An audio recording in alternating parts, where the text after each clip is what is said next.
I mean, again, he doesn't know who Gabriel is, right? Because he didn't come from an Abrahamic faith. The people of Mecca were pagan. Quran is mentioned, if this book was from other than God, they would have found in it many contradictions. If a book is without contradictions, that has no bearing on whether it comes from God or not. I've had phone books that are inerrant, but I certainly don't think God gave them. That we believe without understanding. The brother asked a very important question, that most of the scholars say that listening to music, watching movies, and most of the television programs, they're haram. So how can we have fun? Let me tell you, brother, at the outset, that having fun is permitted in Islam as long as the fun is halal fun. That the standard narrative has holes in it. The Prophet tells us because Satan or the devil sleeps over our nostrils. Those who oversleep and not pray Fajr on time, Satan urinates in their ears. I really do think Jesus was crucified and that he really was dead and buried. He thought that he was a son of God in the sense that he was specially chosen by God. I think Jesus really did think he was going to be the Messiah, the future king of Israel. I mean, that is, after all, why they crucified him.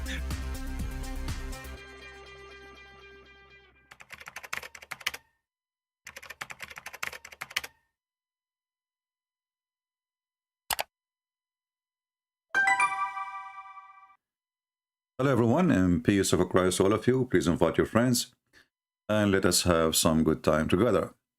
Today, as you see, we know we have a topic and we are going to speak about Muhammad the time traveler. You know, always a person who is a fraud. He claimed to be a prophet, and he have no knowledge of anything, which make it very easy for us to explore his fraud. When we speak about time traveling, we are not talking about fiction story. We are talking about a person who makes things up. And we will start showing you series of Muhammad the time traveler, so you judge by yourself.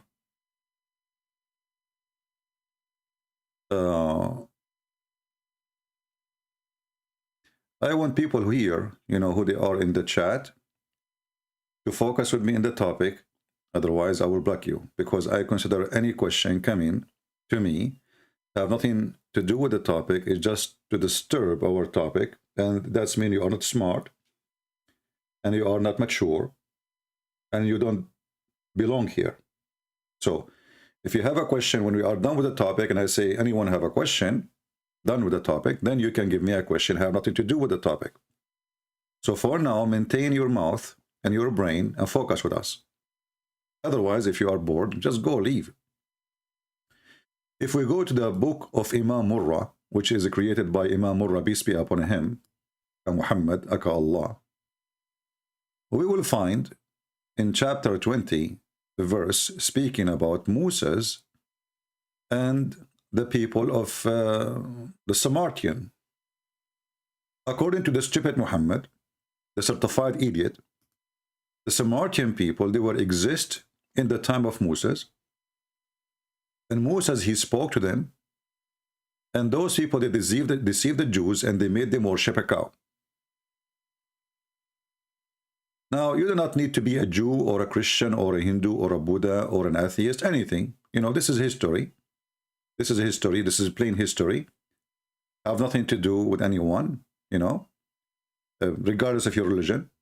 Doesn't matter what is your religion.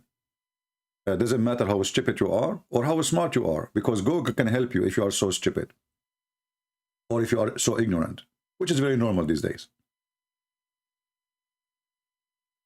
If we ask the Muhammadan, how in the world Moses, he was exist in the time of the Samaritan?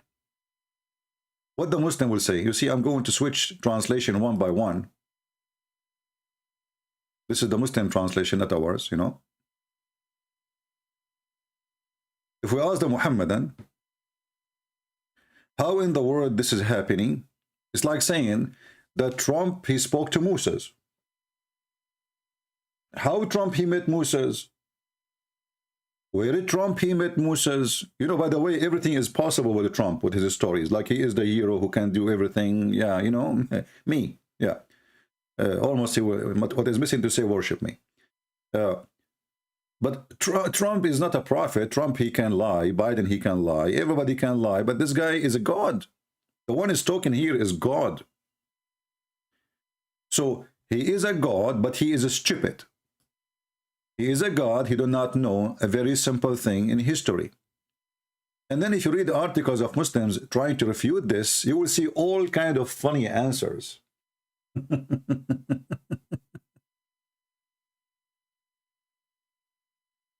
Do we have any Muslim in the chat? He is willing to join us and tell us how in the world Muhammad he got this information perfectly matched with history.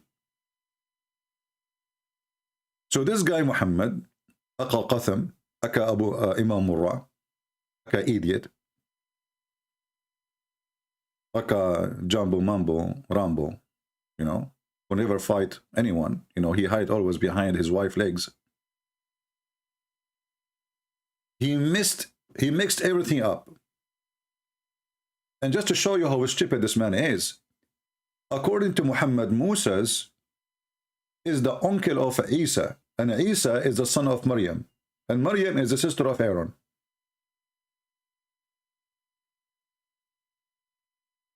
If we go to different verse in the Quran,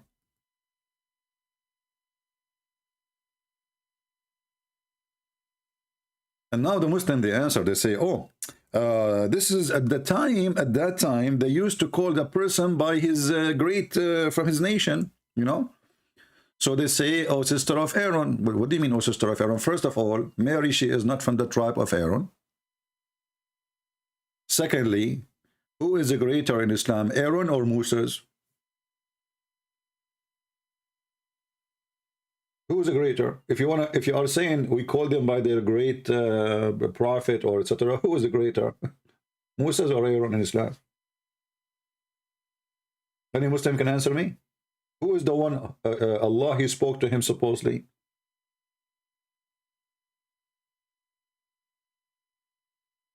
So Mary, she is the sister of Aaron, and the Muslim, they try to fix that, but that will not work for long. Why?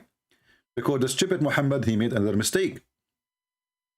We will find that there is a whole chapter in the Quran, the yellow pages of Imam Murrah, saying that there is Moses and Mary, both of them, they have the same father.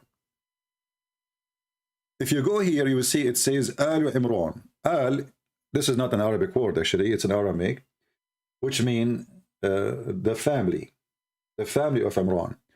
So all of those who will appear here are from the family of Imran. Everybody you see there in this chapter is from the family of Imran. Who is the family of Imran? Imran is the same father of Moses. He is the same father of Mary. Remember, in Arabic, the Quran used the word Maryam. Maryam is exactly the correct name of Maryam, the sister of Aaron. True. Aaron, he have a sister. Her name is Maryam.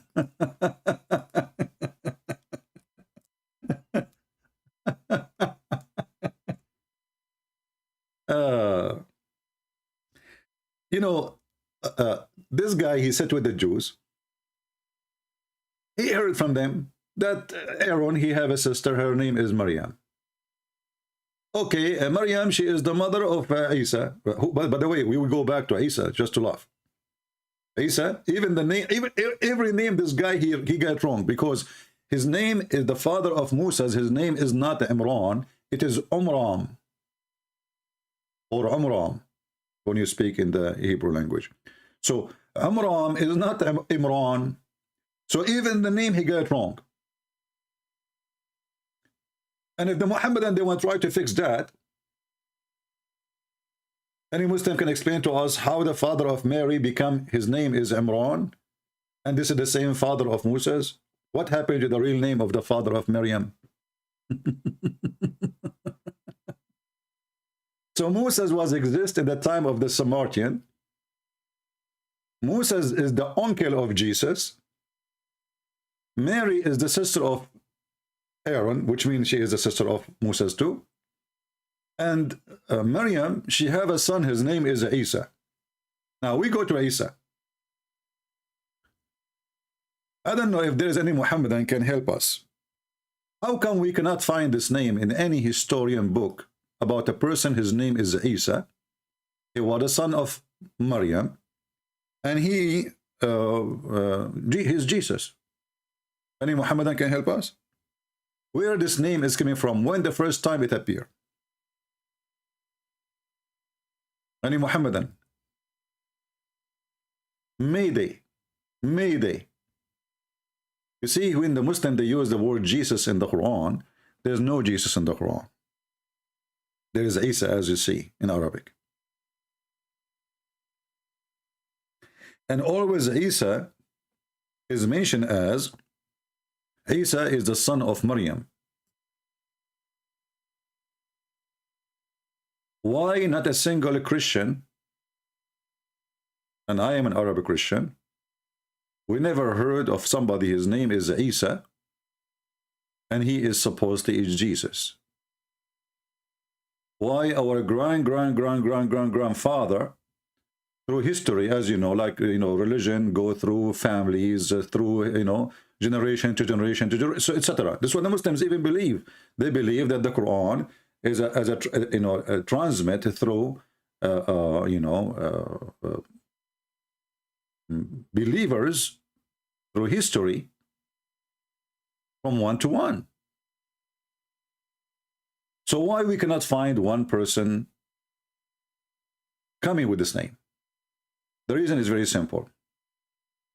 Muhammad the Fool, he follows some Jewish tradition that Maryam, the sister of Aaron, she had a son, his name is Isa, which is not approved by the Bible, because according to the Bible, Maryam, she did not get married. But the dumb Muhammad, he always dump his dump as big as poo-poo it can be. But his dump cannot be used as a fertilizer. So he come to the conclusion that Isa is the same person. He is the son of Maryam. Maryam is the sister of Aaron. And Moses was exist in the time of the Pharisees. And Maryam, her father, his name is Umran. As you see here, you will see the father of Maryam, supposedly, who his name is Umran. And if we ask the Muslims, where Muhammad he got this from? What is the proof that there is a man, his name is Umran? He gave his wife, she gave birth to a lady or a girl. Her name is Maryam. Where do you get this from?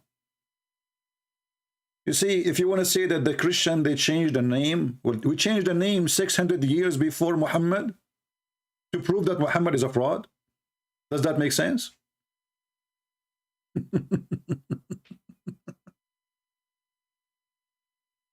So Imran is an old man. His wife, she is an old woman too.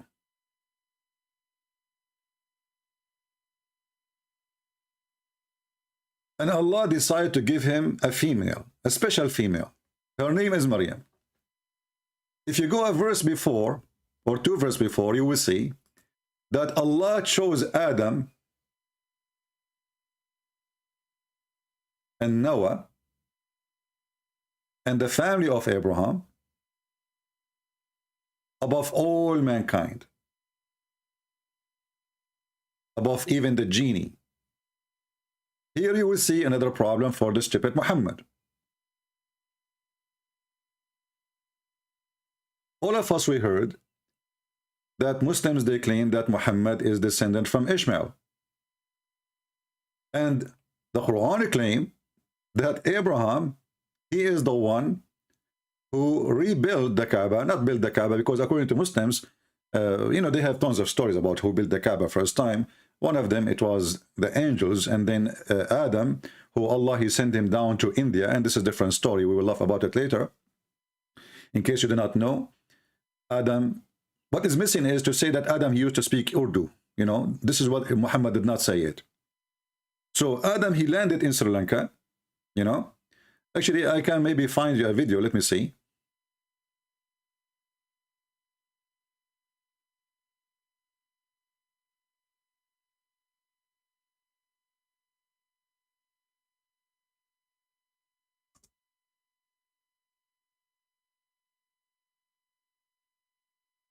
Let us see here.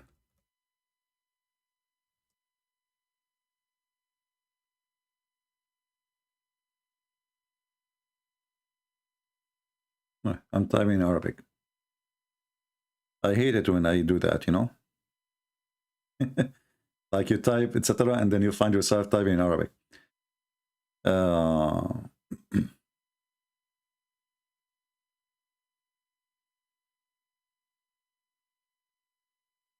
Let us see this one.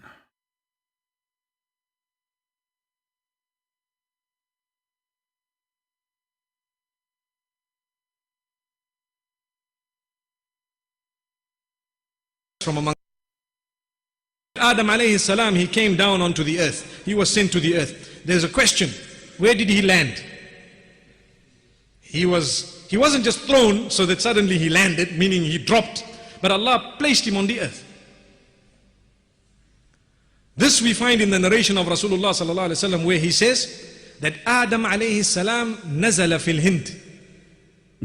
He came down in what is known as the Indo-Pak subcontinent, precisely Sri Lanka.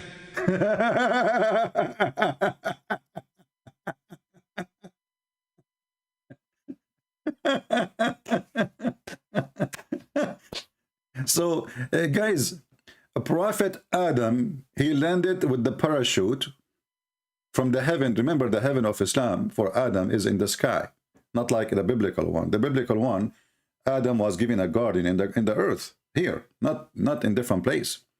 So Allah, when he got upset from Adam and his wife, because his wife, she told him to eat the apple, and Adam, he liked banana.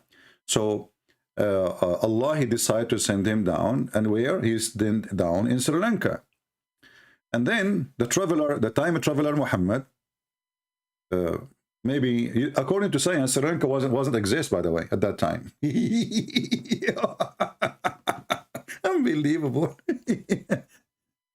By the way, don't you Muslims, you say you believe in the Big Bang? So you cannot deny those things now. As long as you believe that the earth is billions of years, etc., and Big Bang is fit with your Quran, then you cannot deny what those atheists, they say.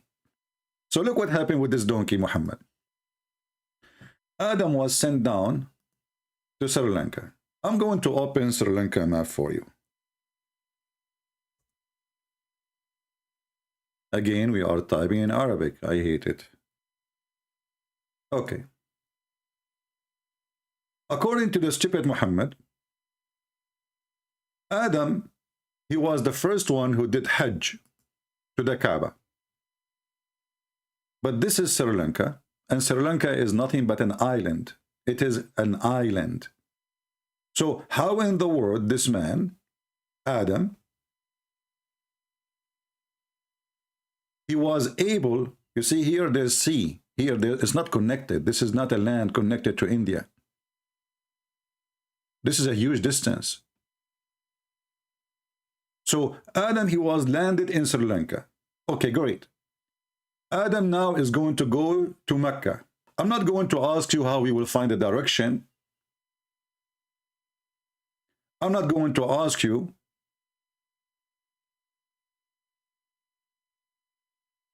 how many years it took him. According to Muslim, Adam, he did 40 times Hajj to Mecca. 40 times. He go backward, forward to Sri Lanka. I mean, have you ever heard of a stupid story like this? As long as you have to go to Mecca to do Hajj, why you are going back to Sri Lanka? Did you lay eggs there? So, as you see, Sri Lanka is an island, and you cannot cross to the other part of the land, which you have to in order to go all the way to Mecca. And not only that, after you cross the land, as you see here, let us zoom out. This is India. You have to go through all of India. And now what is Pakistan? And then you go to Iran, and then you go to Iraq, and then you go to Syria, and oh, you can go from Iraq actually, and you can go back right away to Saudi Arabia. But that is very long journey. And not only that, Allah, he landed, as you heard this guy, he landed Adam in Sri Lanka, and Eve was landed in Jeddah. This is where Jeddah is, and this is where Sri Lanka is. Have you ever heard of a stupid story like this before? The time traveler Muhammad.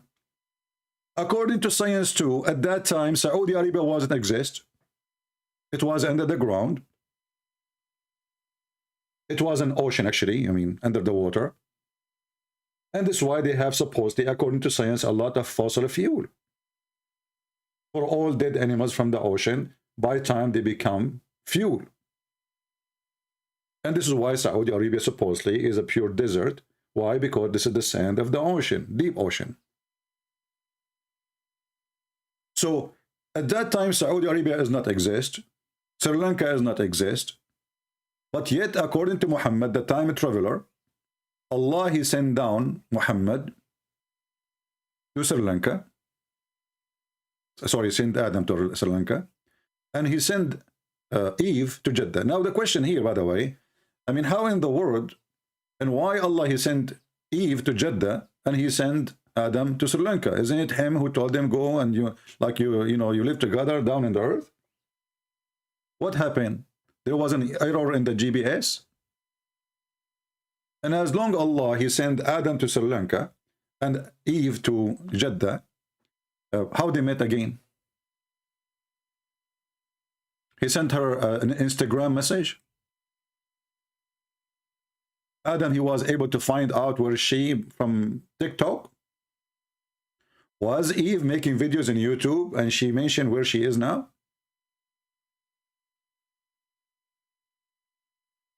There's ocean between them. There's countries between them.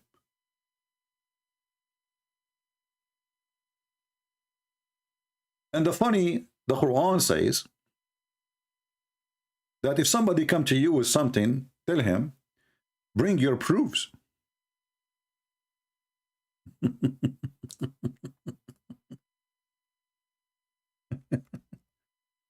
That's what the Quran says. It's not me. Bring your proof. All of those words, saying all those verses, sentence, it says, bring your proofs, bring your proofs, bring your proofs, bring your proofs. It's all over. Well, as long as you asking them to bring their proof, what is your proof?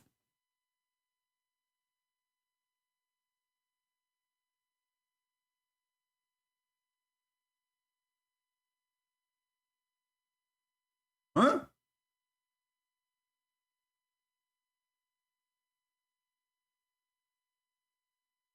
Anyone?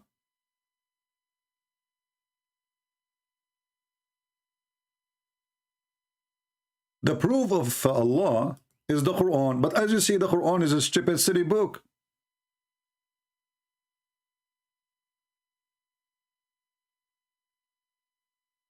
I'm going to stop here, and I will give a chance to the Muhammadan to answer me and refute me as usual. You know, the Muhammadan, they can refute anyone.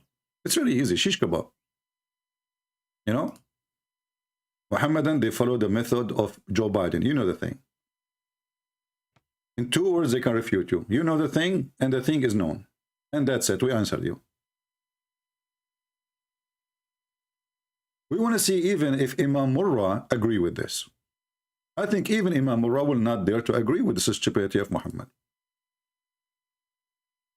So my Skype, I'm opening my Skype right now. It's going to be there in a few seconds. Please, if you're a Muhammadan, text me and tell me how in the world your prophet is so ignorant, and how come your God is stupid.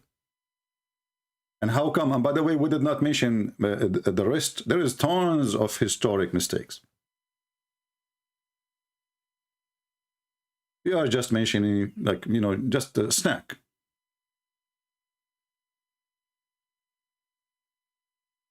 Any Muhammadan?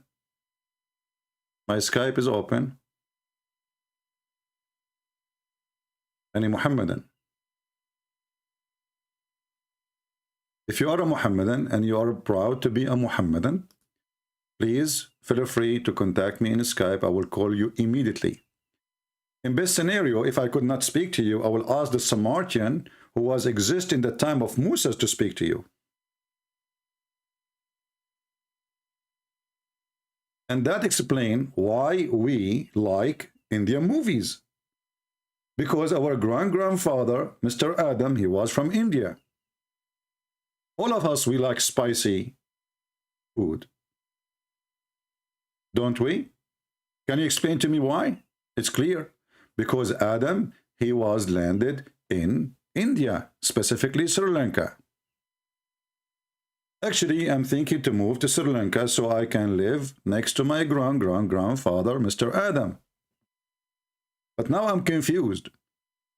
Adam from Sri Lanka, Eve is from Jeddah.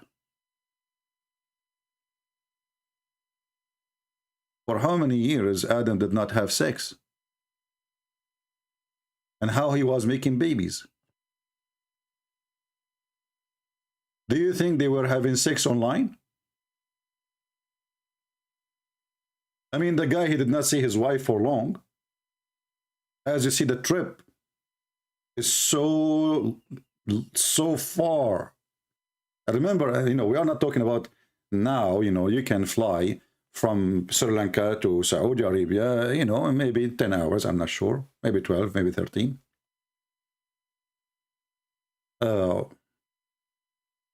at that time, it's going to take him maybe a 6-month journey, especially this guy is just walking in his feet.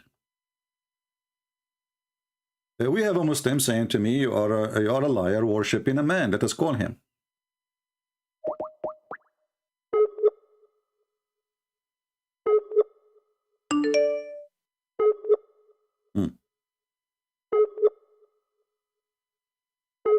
You are a liar worshipping a man. Aman Rabbi Aman. I'm trying to call him, but look like he is using a stolen internet, so it's not connecting. Let's see if we can call him again.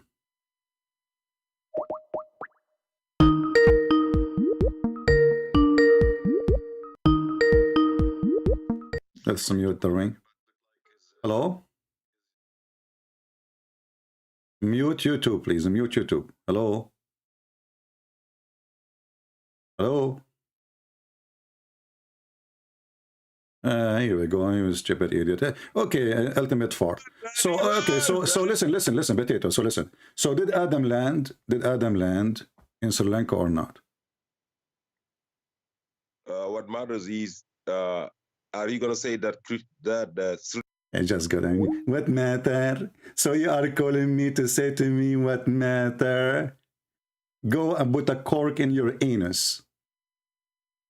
You don't have a mouth. You have an anus. So if it doesn't matter why you are calling me ultimate fort, doesn't matter. Yeah, it matters. For us, it matters. It doesn't matter for you because you are a certified donkey. And by the way, your wall is exactly the same as the wall of Muhammad. By mistake, the guy in the other day, he opened the camera for me. And you guys, you should see the wall behind him. I mean, a guy who lived, a donkey, he have a better room. I'm not talking about a poor person. This guy, he have a fancy car, supposedly. The most dirty wall ever remind me of Muhammad when he was drying his hands on the wall. Now, we want a Muhammadan. He is mature, adult. His religion matter for him. This guy, he believed that the Arab are stupid and donkeys and coward and corrupt. But his prophet is an Arab. We have to agree then. Do we have any brave Muhammadan? It matter for him the stupidity of his prophet. Anyone?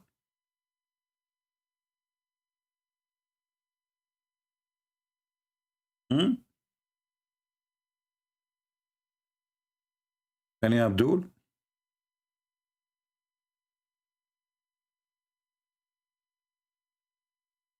Do we have any Abdul?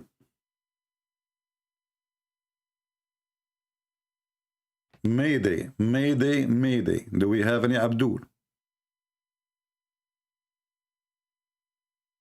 Anyone? We can take 2 Abdul at a time, including Imam Murrah. If you are Imam Murrah and you have knowledge, or if you are Ibn Hanbal, the son of Dambal, or if you are a lady who practices breastfeeding for adult, following the Prophet, I mean, everything about this guy is normal. Everything about him is normal.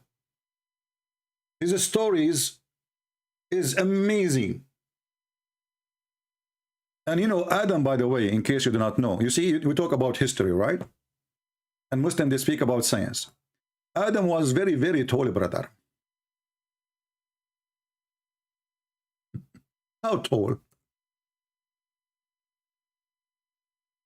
The time traveler Muhammad, did they put Adam in a microwave and they shrink him later? According to Muhammad, Adam was 60 span long, or tall, sorry. 60 span.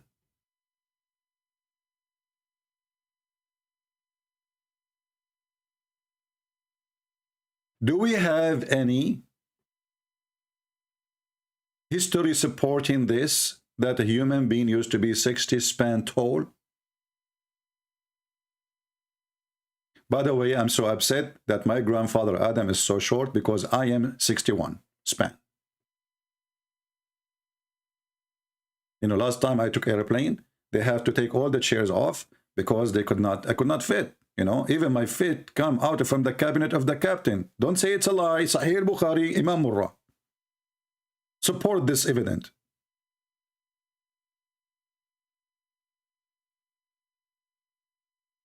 The second we ask the Muslims about the proof, they say the Prophet said. Look, would the Prophet stupid, man? Don't you see this guy is mentally ill? The Prophet said. Okay, who said that to the Prophet? Allah said to the Prophet. But okay, did you see Allah speaking to Muhammad? No. And actually, did even Muhammad spoke to Allah? The Quran says no. You see, the Muslims, they have names for prophets. As an example, Moses, his name is Kalimullah. Kalimullah. What Kalimullah mean? The one who spoke to Allah. Muhammad is not Kalimullah because he never spoke to Allah. So, this guy Muhammad, he never spoke to his God. His God, he sent him Quran when he is doing poo-poo. And this is historically, by the way, proven to be right. I mean, come on. You are a prophet of God, and now you are going to receive the chapter of Al-Fatiha, which is the most important chapter for the Muslim to pray 5 times a day. And when Allah decided to give it to him, when Muhammad, he take off his panty and he decided to do poo-poo. And then each time, the angel, he come to him, and he said to him, oh, Muhammad. Muhammad, he ran away. Have you ever heard of a prophet doing poo-poo, receive Quran, he ran away?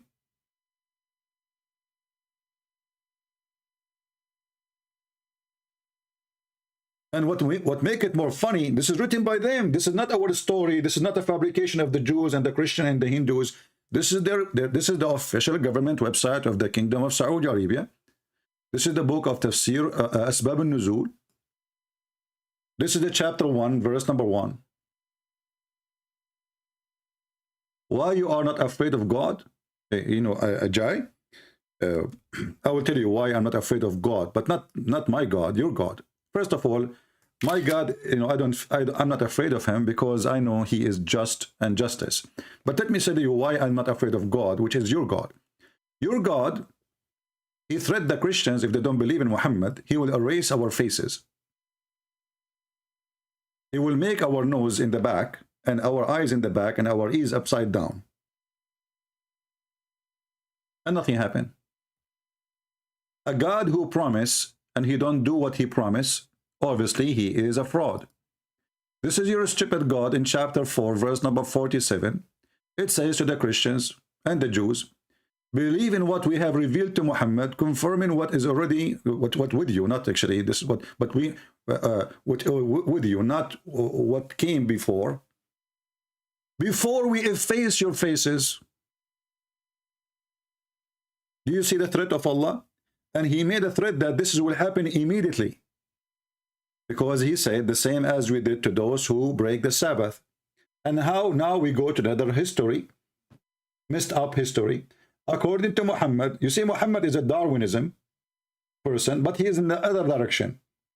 So Darwin, who stole his information from different book, I don't know if you heard the news, that Darwin is not the one behind the Darwin theory. It turned to be that he stole it from different guy. What a fraud like Muhammad. So Darwin, he says that we used to be an ape and we became a human. Muhammad, he says, we used to be a human, we became ape. And by the way, this is historically proven to be true. I have a friend, his name is Jack Shalom. He went to do fishing on Saturday. He come. I look at him, I could not recognize him. But he speak to me. He's, he said, Shalom, Christian, I said, what the heck? Who's a monkey speaking? A monkey and he's talking? He said, Habibi. Habibi, I'm Jack Shalom, Habibi. You did not notice me, Habibi? What the heck? I said, Jack Shalom, what happened to you? He said, Habibi, I went to do fishing on Saturday, Habibi. And Allah, he made me a monkey. Historically proven to be true. Scientifically proven to be true. And Muhammad is not a time traveler. Here we go. He knew what Darwin will say, but in the opposite direction. And not only that, if you ask the Muhammadan, why the Jews, why the Jews, they, why Allah, he made them monkeys? But that because they did fishing in Saturday. Oh, look how dangerous the crime is. So if you do fishing in Saturday, Allah will make you a monkey. But if you rape a woman, or you are a child molester, sex offender, sex rapist for children like Muhammad, Allah will not make you a monkey? Or maybe Allah did not make Muhammad a monkey because already he is.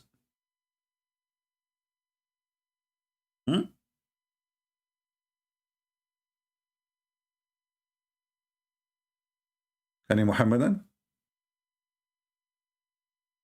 And I asked them, and the funny, the Quran of the Quran, the funny of the Quran, is when he say, and ask them about the matter of people of the Sabbath. This is a very known story. They witness it. Everybody witness it. Ask them about what happened to them. Ask them. Okay, who saw this story? And not only that, the story says that Allah, he made their whale, not their fish, come to them only in Saturday. Allah, he forbid the fish from coming to the beach or to their location. Supposedly they are in an island in the village. And Allah, he made the fish only come in Saturday. So he made them starve from hunger. And now they have to fish in Saturday because they need to eat. They have a family to feed. And when they did fishing in Saturday, Allah, he cursed them and he made them pigs and monkeys. But look what happened. In different verse in the Quran, the stupid Muhammad saying, if you are starving, it's okay. You can eat even pork.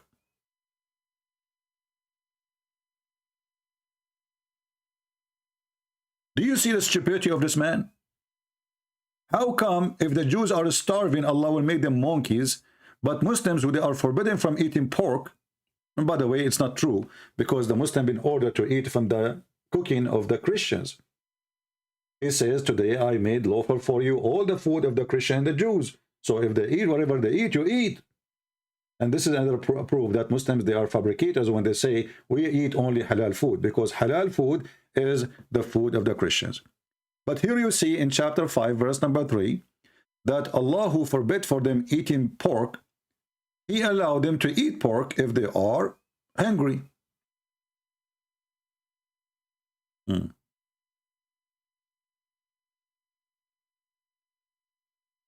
My friend, you say, had I known that you are live, we posted that we will be here since 2 days ago, and you can call the Sheikh right now so he can join us. That's not an excuse. Call him. Tell him, he join us. So what we notice here, that Muhammad is not only a time traveler, Moses is the uncle of Jesus, and Aaron is the uncle of Jesus, and Maryam is the sister of Aaron. And Maryam, her father is Imran, and he is the same father of Moses, which is, you know, what the hell with this history? And then Pharisees, you know, sorry, the Samaris, or the Samaritan, they met with Moses, and they all exist in the time of Moses. And not only that, if we continue, it's endless. As an example, Haman was the minister of the Pharaoh. And the Pharaoh is the one who built the Babylon Tower.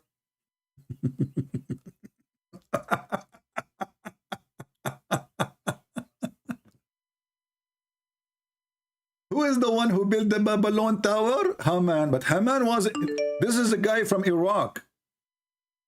How Haman, the minister of a king in Iraq, he become the minister of the Pharaoh?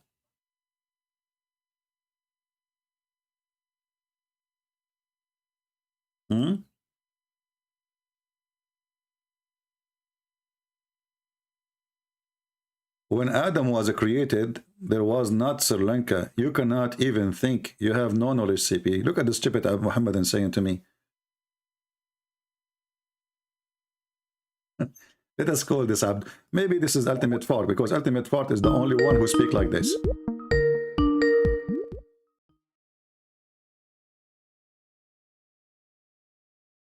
Just for fun. Hello? See, your filthy mouth like your prophet, son of Muta. Get lost. He right away say the F words. Son of Muta, like his mother. She gave birth to him in the bar. Anyway, nobody heard you, by the way, saying the F word. I know it's you. I know you are filthy. I know you are certified idiot. So the Pharaoh, he said, "Oh Haman, build a tower for me, because I want to see the God of Moses."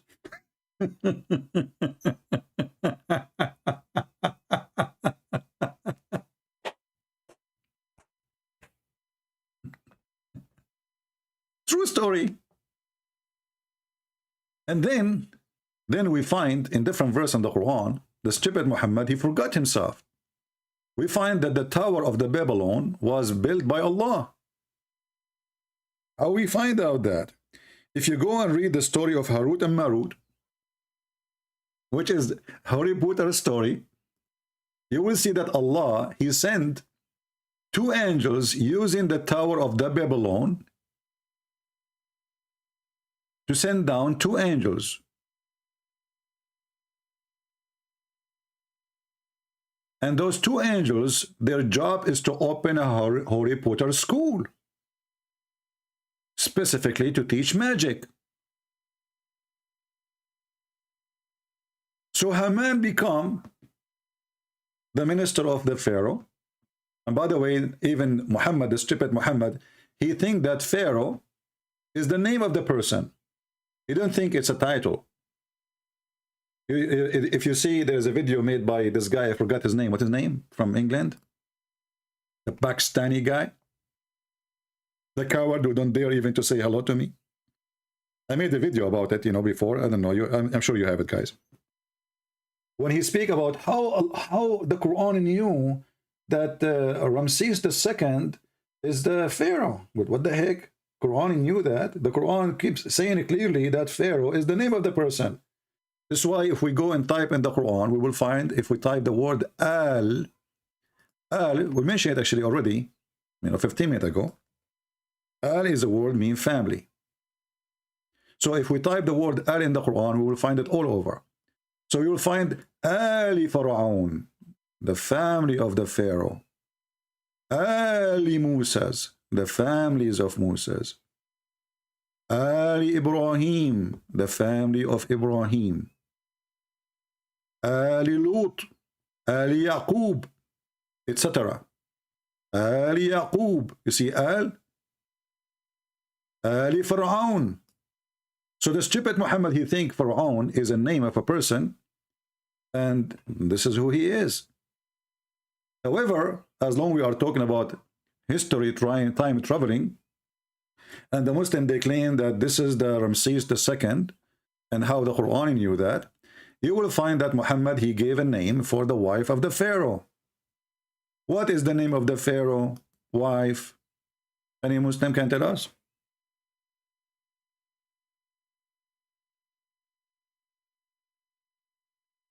Any Muslim can help us.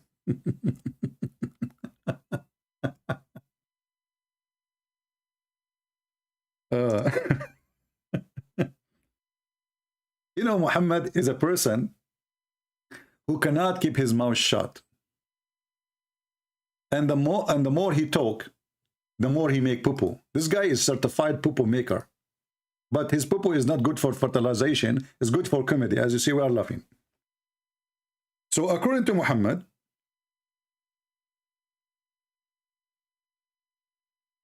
Allah will marry him. Not marry him. He will make him have sex with her. With the wife of Pharaoh. And the wife of Pharaoh, her name is Asiya bint Muzahim. She's an Arab, brother. Her name is Asiya. And the Muhammadan, they claim that this is... Let us show you some hadith. Hold on. They say that Muhammad, he knew that this is Ramses II. How the Quran knew that? Huh? Oh, where is the hadith? Let us see. I think this website doesn't take.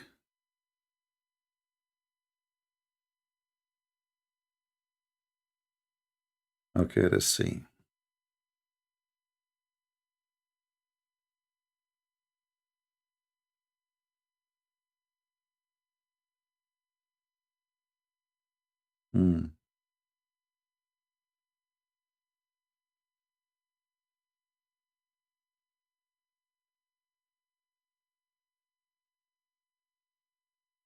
I'm just trying to show you, to find you some hadith.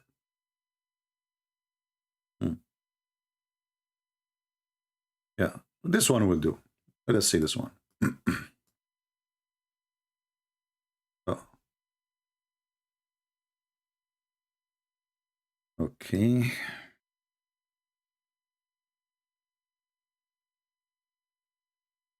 He left as a donkey, he never came back as a horse. That is the story of Muhammad. This is Sahih al-Bukhari, which is very authentic, and Muslims cannot lie about it. You see here it says the wife of Pharaoh.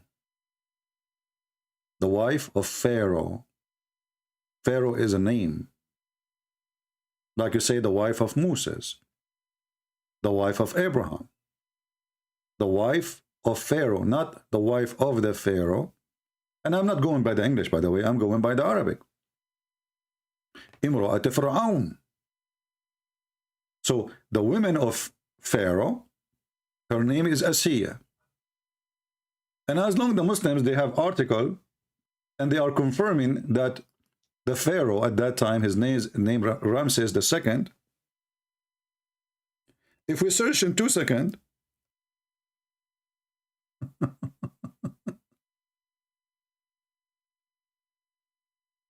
in Prophet Google, what was the name of Ramses II? What the name of the wife of Ramses II? You will see that the wife name have nothing to do with what Muhammad said. Her name is Nefertari, and she is a daughter of a king too, not as Muhammad he claimed.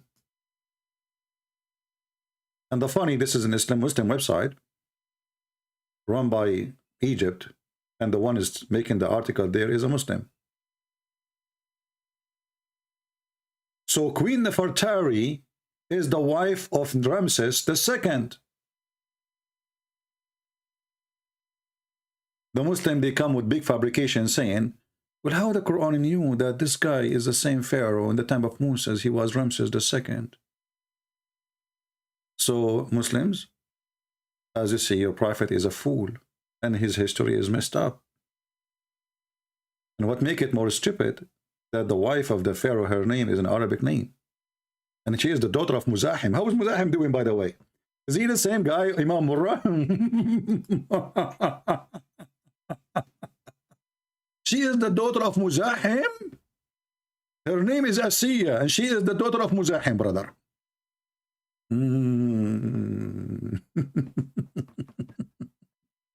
I'm really convinced.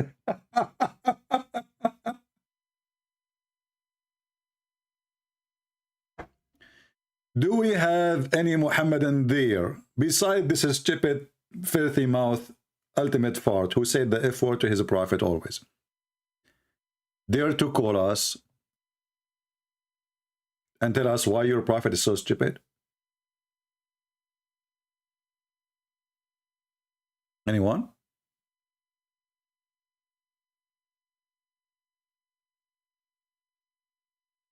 Any Abdul?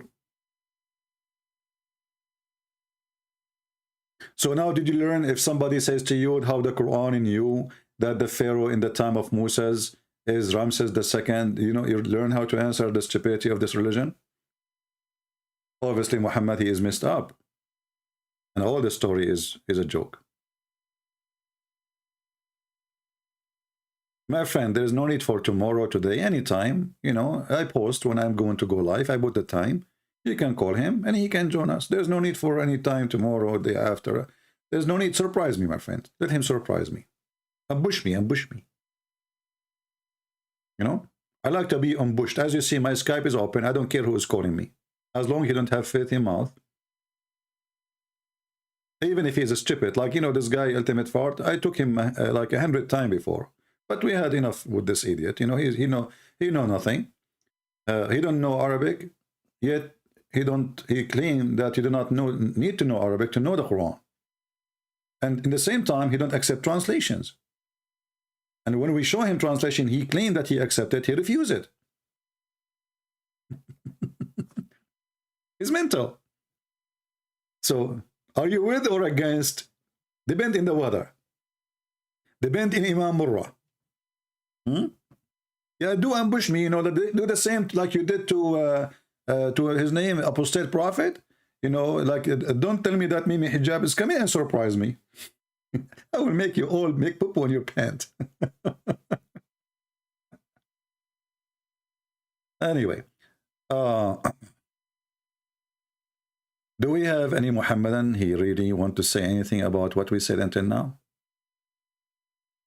So why history says the wife of the Pharaoh in the time of Moses were Nefertari, and Muhammad, he gave her different name, and he gave her different father name.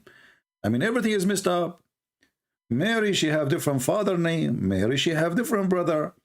Mary, suddenly, she is the sister of Aaron. She is the mother of Isa. And who is Isa?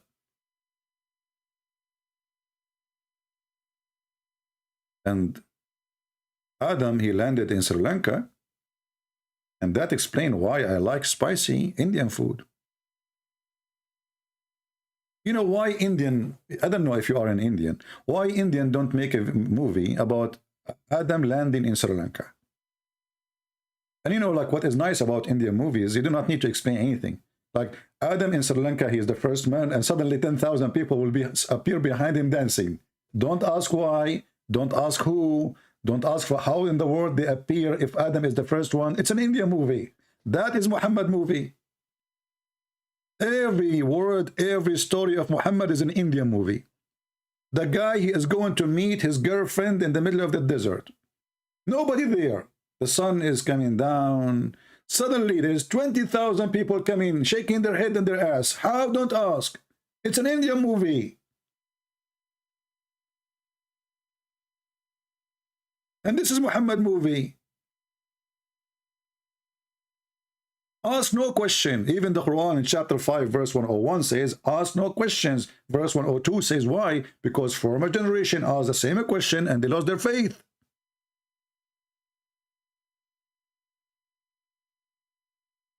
Now, can we have 10,000 Muslims want to call me?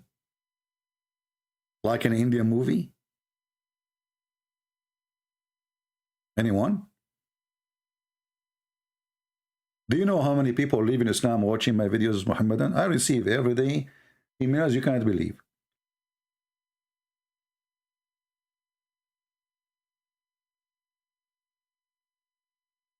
Why? Because you Muhammadan are not doing your part to defend. Show us the truth. Do you know how many Muslim kids are becoming apostate? Apostate? Huh? Do you know? When they see the stupidity of your prophet and none of you can defend it? 100,000 Muslims leave Islam every single year. Our youth are full of doubts. And that is Muslim youth leaving Islam. 24% of Muslim youth are leaving Islam. Brother, it's 24%. Brother, I have a question for you, brother. It looks like you are a person who is in control of the word numbers and calculation. How you know that it is a 24% of Muslim youth leaving Islam, brother? Do the Muslim report for you, brother? Brother? Where Muhammad get their numbers from, brother? Who cares who is going to calculate? Who is going to check the facts? Who is going to ask? Nobody. Those are Muhammadan.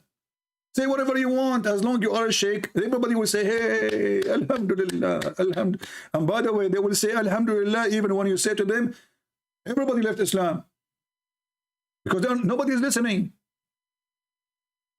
Once I went to a Muslim chat room in Paltalk, and you know those Muhammadan, they are crazy, you know, you just say anything, good news for them.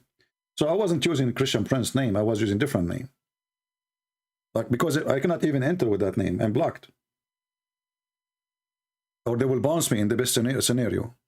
So I type in the chat today, the wife of the Pope and his mother, the third wife of the Pope and his mother who died 3 years ago, something like that, she converted to Islam today. The Muslim who is holding the microphone, the sheikh, he said, stop, stop, stop, stop. Everybody stop the text, stop the text. Allahu Akbar, Allahu Akbar. Look, look, look, look, look, look. Amazing, Allahu Akbar. The third wife of the Pope and his mother who died last year, she converted to Islam today. Allahu Akbar, Allahu Akbar. And the whole chat room went crazy, praising Allah for victory. That the third wife of the Pope and his mother-in-law who died last 3 years or a year ago, she converted to Islam today. It took them like 5 minutes, 6 minutes. Everybody is going so happy. And then one of the admins, he took the microphone and said, you guys stupid, what's wrong with you? This guy is making fun of you. The Pope don't have a wife. And how he's saying that his mother, she died last year and she converted to Islam today? Just say anything. Say anything praising Islam, they will take it. They will spread it. I'm sure like everybody start texting now. Do you know that the wife of the Pope and his third wife and his mother-in-law who died last year, she converted to Islam today? Takbir, brother. No brain. I mean, if we are talking about people who believe that when they pray to Allah, Allah will increase the size of their penis to make it endless. And you are talking about brain?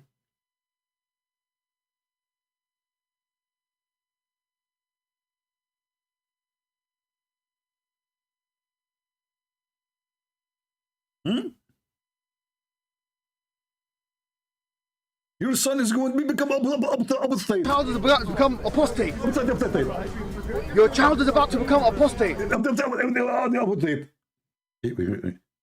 Okay, and what you can do about it? Call me. You coward. Did you say that, CP? Did you say to the Muslim women, suckle me? Yes, I was quoting your filthy prophet. He hung up on me, the coward son of Muta.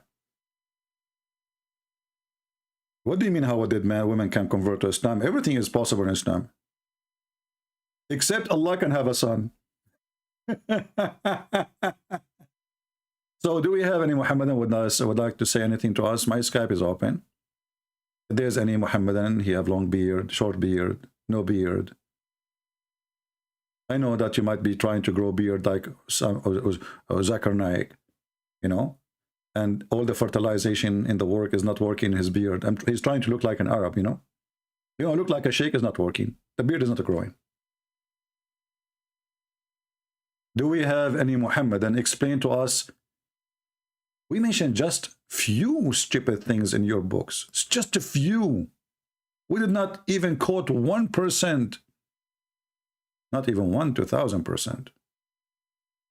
And you know, for me, I like Harry Potter story.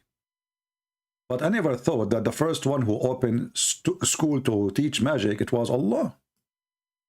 Look how nice Allah is. Allah, he decided to send two angels. Their name is Harut and Marut. Musical name. Harut and Marut. Sent by Allah to the earth to open a school to teach magic. But notice with me, Harut and Marut, who they are two angels sent by Allah to teach magic, they teach a specific kind of magic. What is that? They teach you magic so you can make a man fight with his wife. That's deep.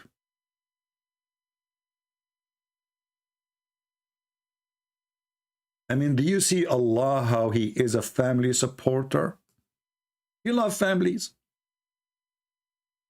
He decided to make everyone like. Do you have a wife? Do you have a fight with your wife lately? Do you have a fight with your husband lately? Let me tell you the bad news.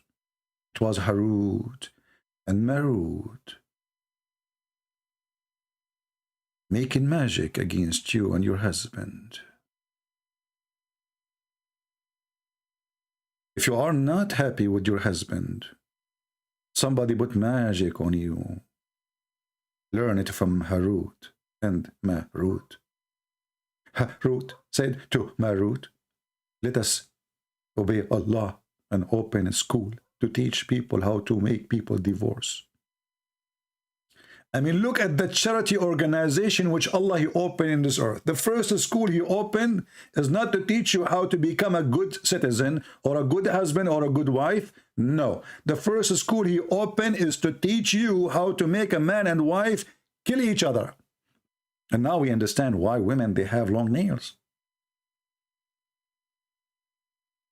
You might think about it. You might not. But it's a fact. Can you deny that? Can you deny that women, they have long nails? See? The Christians, the kuffar cannot deny that. It's a fact. People, they fight because of Harut and Marut.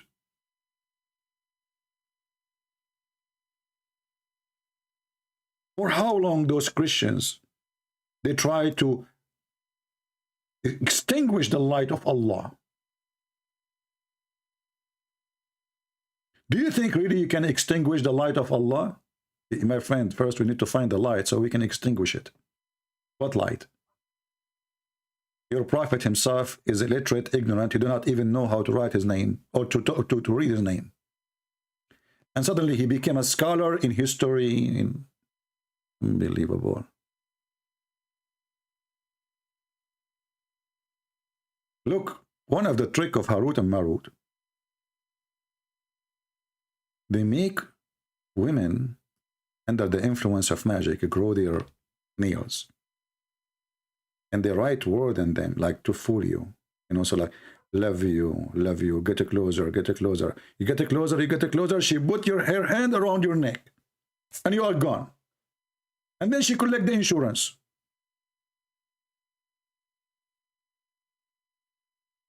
And you are telling me that Harut and Marut are not true? It is a certified fact. Who can deny those things? Only illiterate. Even Imam Murrah, he approved it.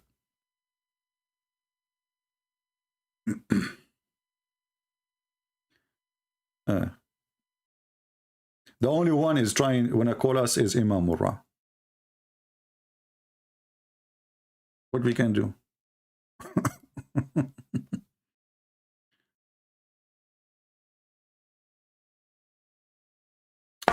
No, we have, you know, we have to admit, my friend. I mean, people, they can't deny things. But it's a fact. Women, they grow their nails because they are under the influence of Harut and Marut. And women become victims of this magic. And those Christians, they deny that when it's happening every day. How many men get injured every day, because those women being aggressive against us? Huh? How you can deny that? You cannot.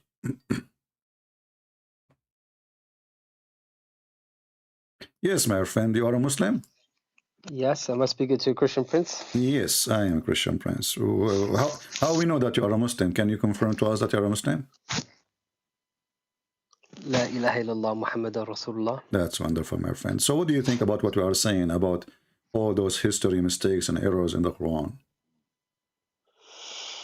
Well, to be honest, I don't necessarily like to, because you said as an example, the wife of Pharaoh was Asiya, and this is true. It is mentioned in our narration that this is the case. So I'm not going to lie about that. But the brother, I don't know who you're referring to, who said that Pharaoh has been discovered to be Ramses II. I don't agree with this notion. Well, you can see the videos. People, they can remind all of them. Mimi Hijab, he said that. All of them, all those YouTubers. Who's Mimi Hijab? Sorry, Mimi Hijab, he is the guy who, you know him, the guy who take off his clothes in front of the Chinese embassy. You don't know him? No. Okay, well, he like to strip to prostate. But anyway, so as long as you are a Muslim, you don't want to make any comment about those errors in the Quran? Well, I only heard you talk about this part at the moment. I wanted to actually ask you something, because I've seen a few of your videos. Can you keep your mouth closed from the microphone, because for some reason I'm losing your voice. Give me 1 second, sorry. Right.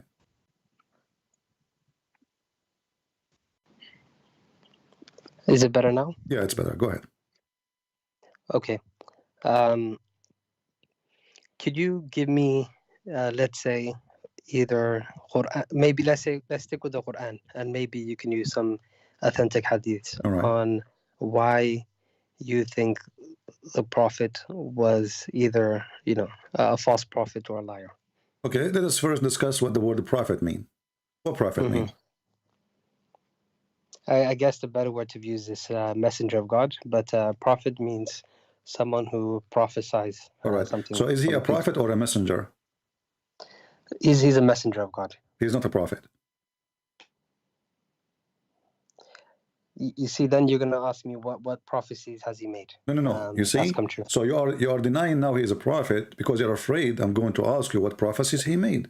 So no, he's a prophet. Okay, is he a prophet or not? He is, yes. Okay, tell me the prophecy he made.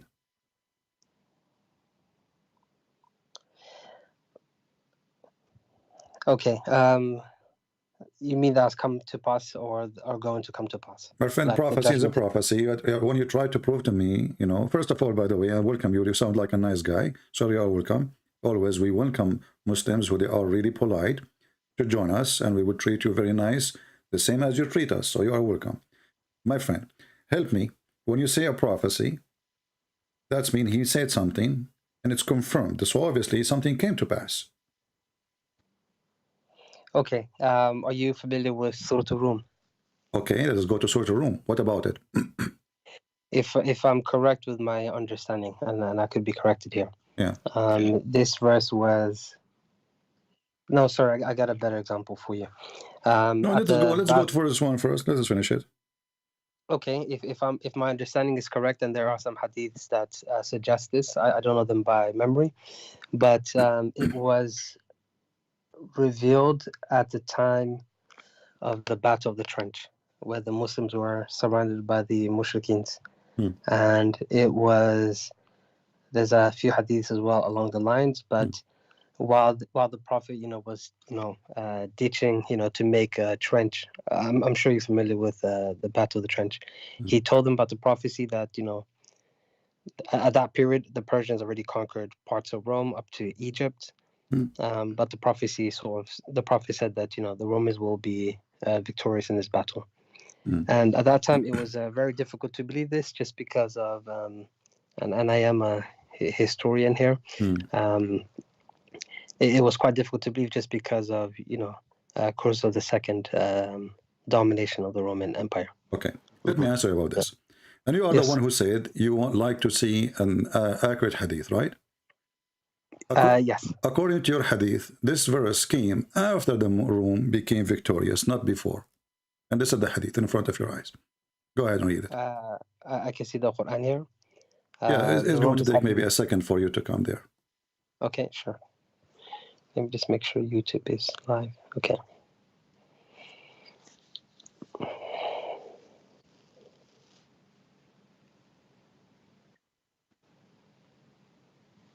Is it coming now? No, I still see the Quran. Oh, okay, yes, I can see the hadith. Okay.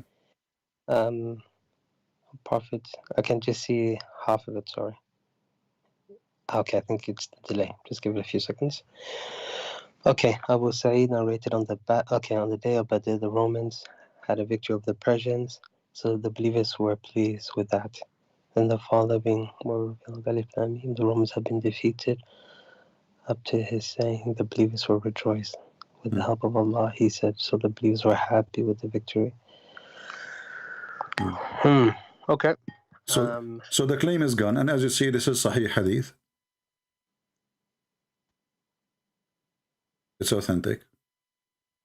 Yeah, okay. Yeah, not only that, even if this hadith doesn't exist, the numbers will beat your prophet. Why? Because the word bada in Arabic, and I'm sure, I don't know, I think you speak Arabic, bada means from 3 to 9, correct? If it's 10, I don't speak Arabic, but yes, that's okay. right. If it's 10, then your prophet is false. If you go and read, you will see that the date, you are the one who mentioned the date of the ball. So you will see that it took the Roman long after that to be victorious, because victory is only accomplished when the war is over, right? So as long as we are fighting, maybe you take a city from me today, tomorrow, I might take it back. It's not a victory yet. So this is temporary victory. But you will notice that the Roman, they were not victorious. And this is always, you can go on Google and you will find it took that at least 14 to 15 to 16 years until the Roman, they really were victorious over the Persian. Secondly, there's a mistake here in the verse you choose for me. If you look at me, you will see that the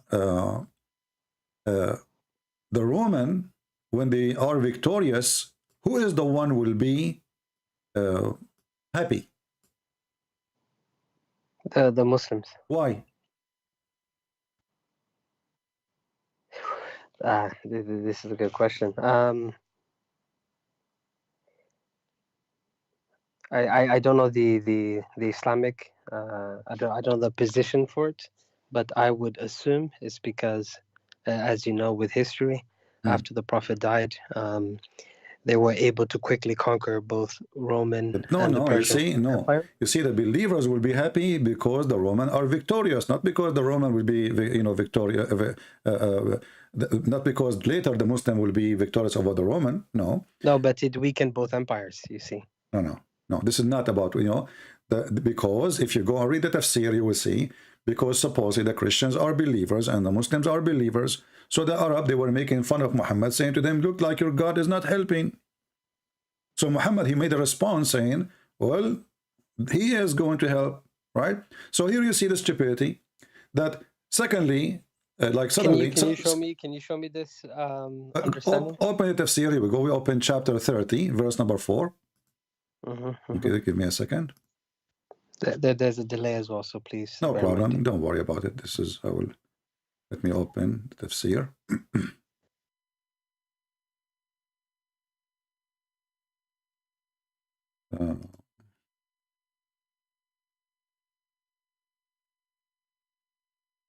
Chapter 30, verse number 4.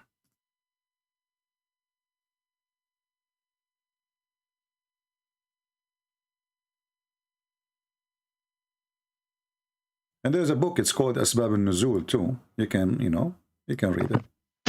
Okay, thank you.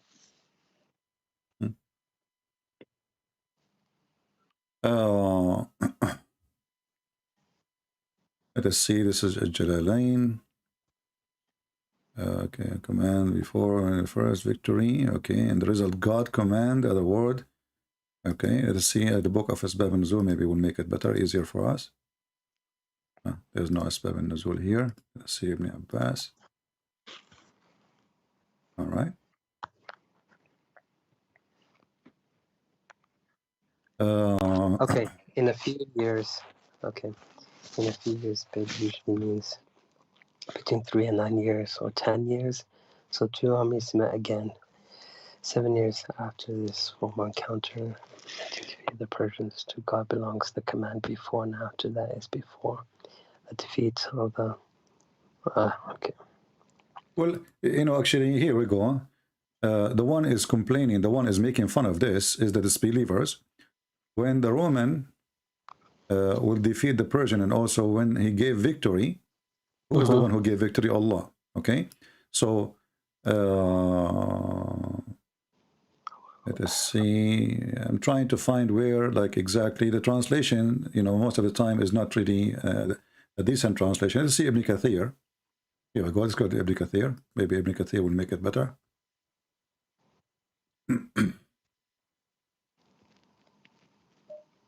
Even though Ibn Kathir in Arabic have nothing to do with Ibn Kathir in English, but you know, I don't speak Arabic, so we have to use it.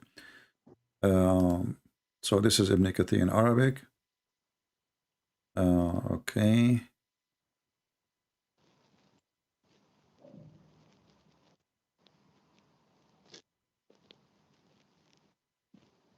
So while you find that, but what you're trying to say is that the reason why the Muslims were happy is because the Romans were Christians and they are fellow believers, right? Because the pagans supposedly making fun of the Christian, they lost the Persian, they destroyed them, you know, they killed them, they took Jerusalem, you know.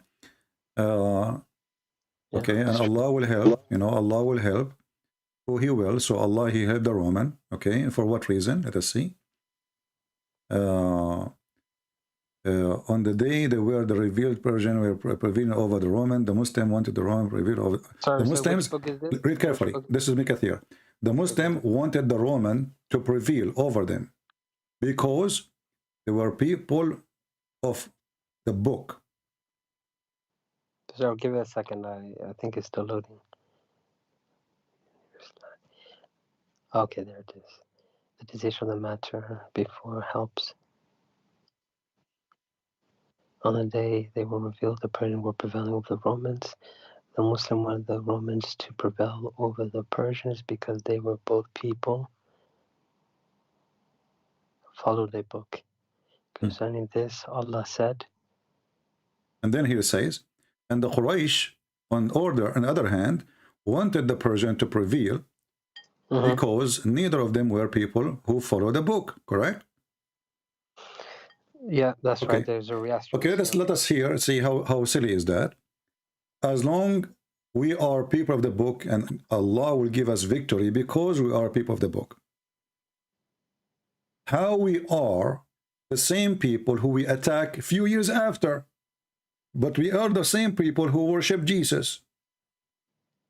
How the Muslim will be happy to see the people of the book victorious over the Persian, if all of us, we are going to go to hell anyway? Does it make a difference anyway? So here you see Muhammad, how he flip apart. Muhammad, when he tried to make himself look like a Jew, and the Jew, they rejected him. So Muhammad, he decided to kill all the Jews and the Christians. Muhammad is like Obama. When he go to Egypt, he's a Muslim. He sit with the Christian church, he is a Christian, he hold the Bible. He sit with the atheist, he make fun of the Bible. He sit with the homosexual, he is a gay. That is Muhammad. He changed his skin, depending on the location. And now we need to ask you, as long this is the, you know, we are here. When the Quran says we are people of the book, do we have a book? As in Christians, yes, you guys have a book. What is our book? The Bible, the Gospels. What the Quran says about it, what it says, what is the name? The name of the Injil. Injil. But is it Injil is a Greek word? Injil is a... Yes, it's a Greek word, correct. Okay. Yep. So Jesus, according to Muslims, or Isa, he was sent to the Jews, correct?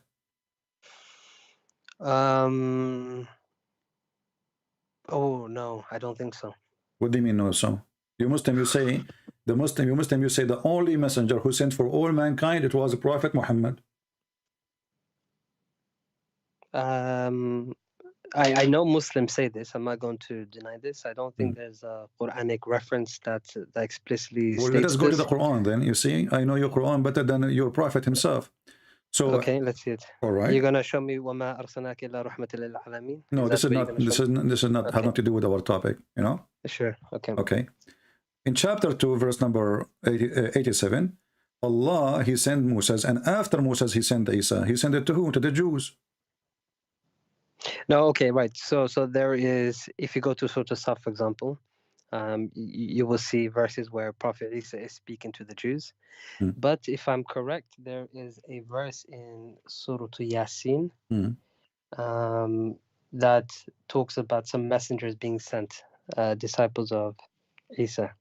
But this is a contradiction. This is not a proof. This is a contradiction. This is what I'm trying to show you. Actually, thank you for helping me. So Allah, he sent a book. It's called Injil, which is a Greek language, to a person. His name is Isa, and he was sent to the Jews. So I am sent to the Jews, but my book is written in Greek. It's like saying I am sent to the Arab, and my book is in German. This is another mistake. No, but you have to remember the context of it, right? What is the context? So, the context is when Jesus was there. At his time, there were Jews, of course, but there were also Romans, right? They were occupiers. No problem. But the Quran confirmed. No, the Quran confirmed that Allah will never send a messenger except by the tongue of His people, and the tongue of the Jews is the Hebrew. It's not, you know. Actually, they fight the Aramaic, the Hebrew. They fight, etc. But they've been forced to use it. Even it's written in their all the scriptures because they've been forced to. But the Quran confirmed, and this is your problem, not my problem, that we never send a messenger. This is chapter 14, verse number 4. We never send a messenger save with his language to his folk. Why? Okay, in order to make it clear for them. Okay, so what is the folk of Jesus? Who is the folk of Jesus? Sorry, can I just say something though? Go ahead. Right. We know that the Romans occupied Jerusalem, right? And there were a lot of Roman soldiers there. Are you saying that God would abandon the Romans because they couldn't speak the language, or God would? I am saying what your God's saying. I'm not saying what my God's saying. I'm showing you what your Quran's saying. The Quran's saying we were never sent to save with the language of his folk that he might make claim for them. Can we see the interpretation, please, for this? Sure. Here we go. Which you want? Ibn Kathir, Al-Qurtubi, Al-Tabari, Al-Jalalain? Which one you want? Let's go with Ibn Kathir, please. All right. So chapter 14, verse number 4.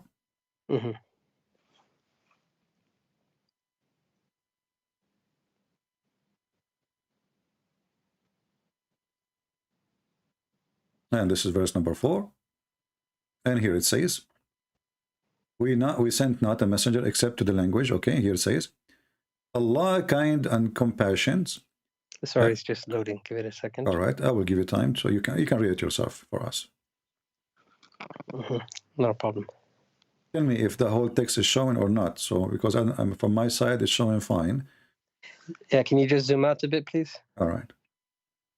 Let's see now.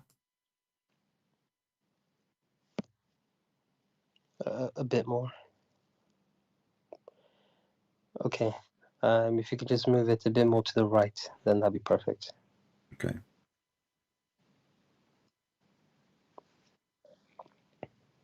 Okay, every prophet was sent with the language of his people, guidance, misguidance. Okay. Allah is kind and compassionate with his creation, sending messengers to them from among them and speaking their language. So they are able to understand the message that the messengers were sent with, Allah said, and then the verse itself. Okay. Sending them from among them.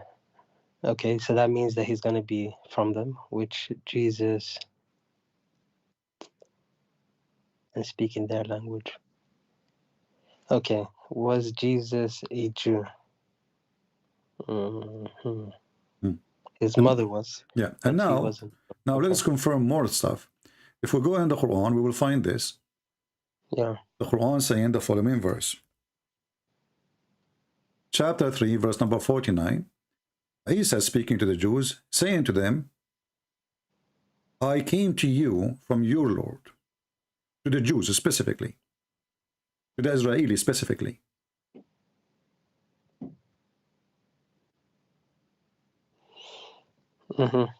Yeah, you're right. The verse does say that. Okay, so I was sent to the Jews, I was sent to the Israelis speak Hebrew, and then Allah, he decided to choose the Greek version of the Bible, which is obviously, this is the word is known at that time for the Greek one, and Muhammad, he do not have any idea what he is using. He just used a word which he do not know what it's mean.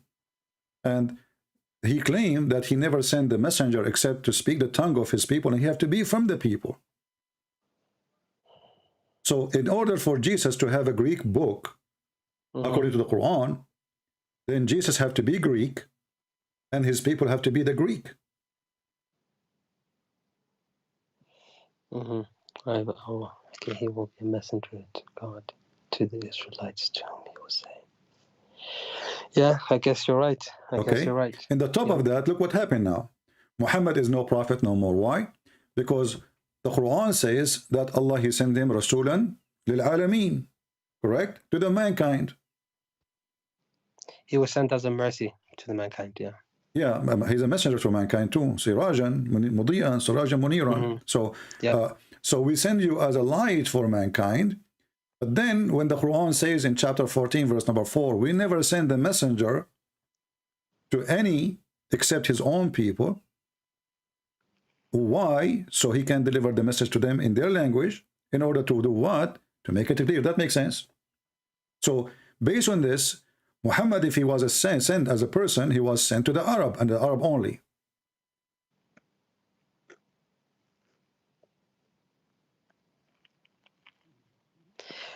I follow your logic. Yeah. This is not my logic. This is logic of the Quran.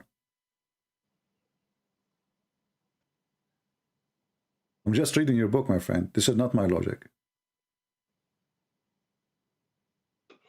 Okay. So Muhammad is a fraud.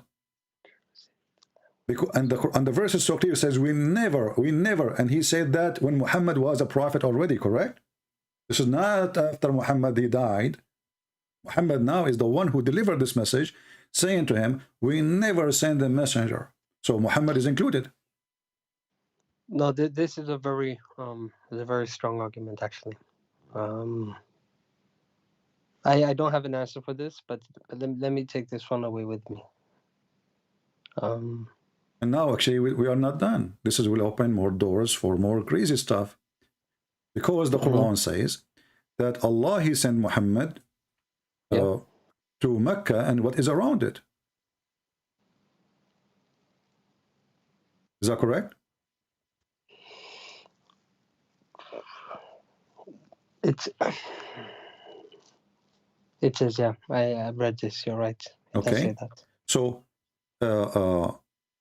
in chapter 6, verse number 92, sorry, it says, we have blessed the book, which is the Quran, revealed to confirm, which was revealed before it. Actually, this is false translation. Revealed what is between his hands. If you know Arabic, it says here, مصدق الذي بين يديه, confirming, believing in what is between his hand. And this is the book of the Christian and the Jews. And now he will see here. So confirming the book which is sent before, let us change the translator because this is false translation. Always the Muslim, they deny and they try to fabricate the translation, because when you say what is between his hands, that destroys the whole Quran. Confirming not what was before it, what is between his hands. You will see all translation, they took the word between his hands. Anyone can take this, take it to Google, and you can see مصدقا الذي بين يديه. And by the way, this is a very bad Arabic. I never heard of somebody saying مصدق الذي بين يديه. What is that? What kind of Arabic this one? But anyway, let it go. So believing in what is between his hand and to warn what is around Mecca, the mother of towns. Mecca is a small village at that time anyway. Until now, actually, it's small. You know, the investment and the money, etc. But still, it's nothing. So Muhammad was sent only to Mecca and what is around it, and suddenly Muhammad became a messenger for mankind. And then the Quran says, we never sent a messenger except to the people speaking the tongue of the people. And now that will take us to the different person. If you remember, Allah, he sent Moses and Aaron to speak to the Pharaoh. That's right, yeah. Okay, is the Pharaoh from the people of Moses? The Pharaoh wasn't Jewish, but like I was mentioning about the Jesus point, because you know, they lived in Egypt, they had to interact with the Egyptians. Yeah. So if they were to accept the belief, they would be part of the people of Moses. My friend, doesn't matter. Doesn't matter. The Quran says we never send the messenger except to his people. So Moses will not be a messenger to anyone except his people.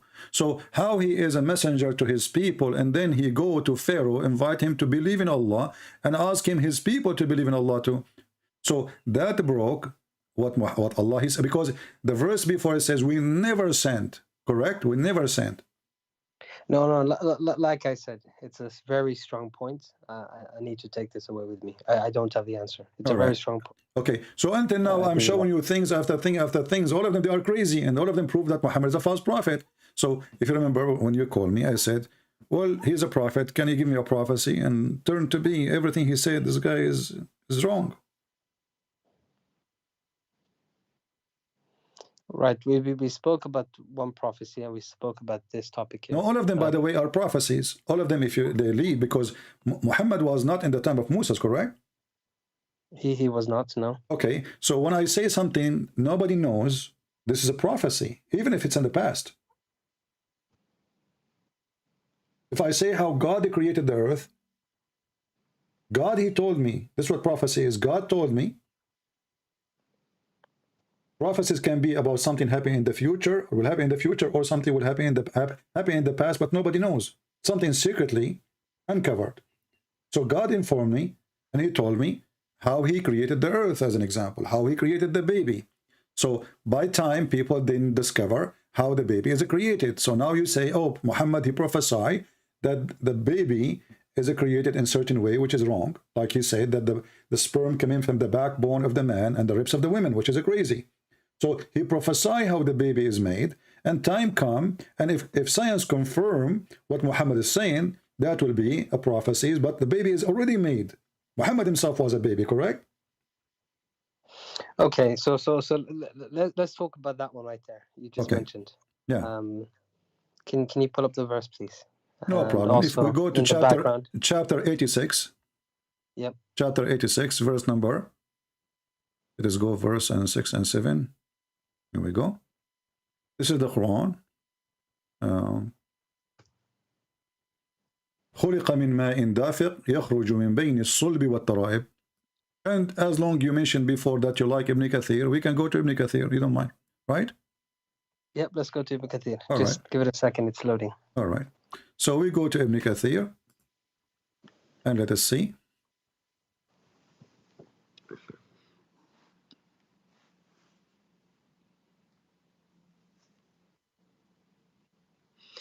So he created... Yeah, give it time because it's going to load now. I'm opening Ibn Kathir. Proceeding between the backbone and the ribs. Okay. All right, this is Ibn Kathir. I put it for you on the screen. Let us read together. Just give it a second. Okay.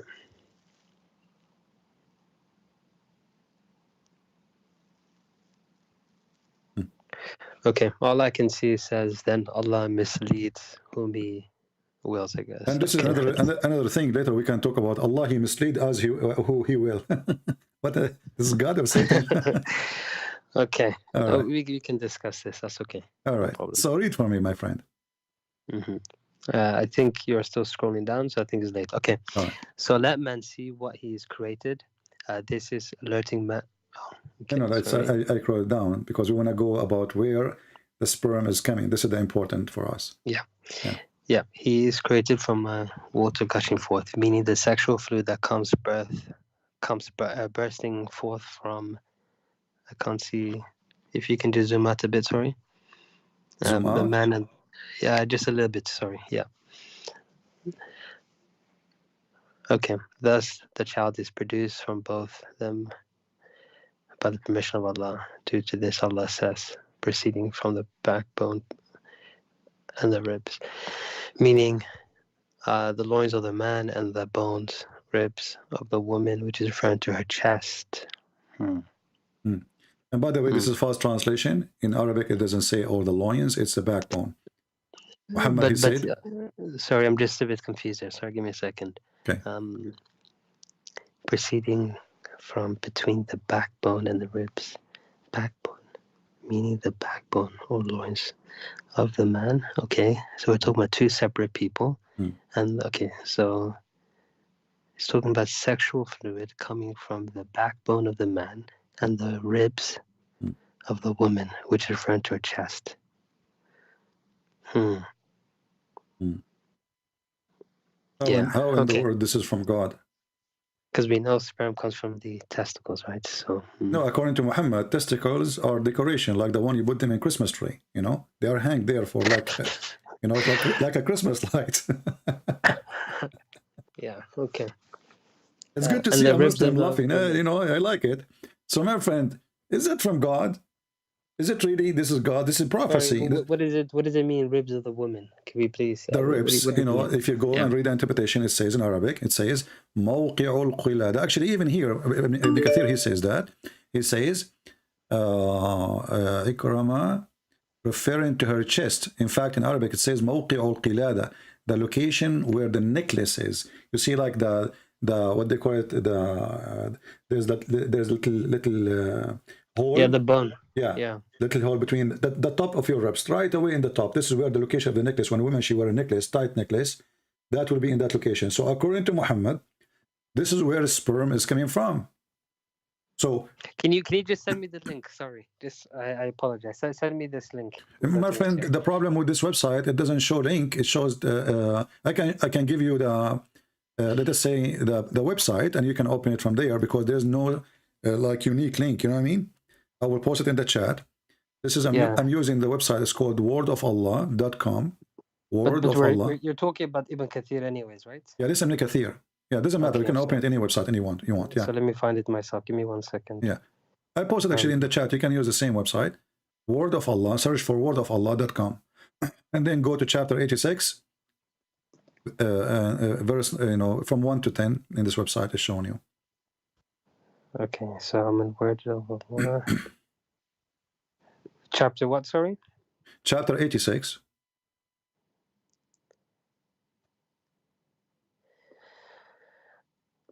Yeah, okay.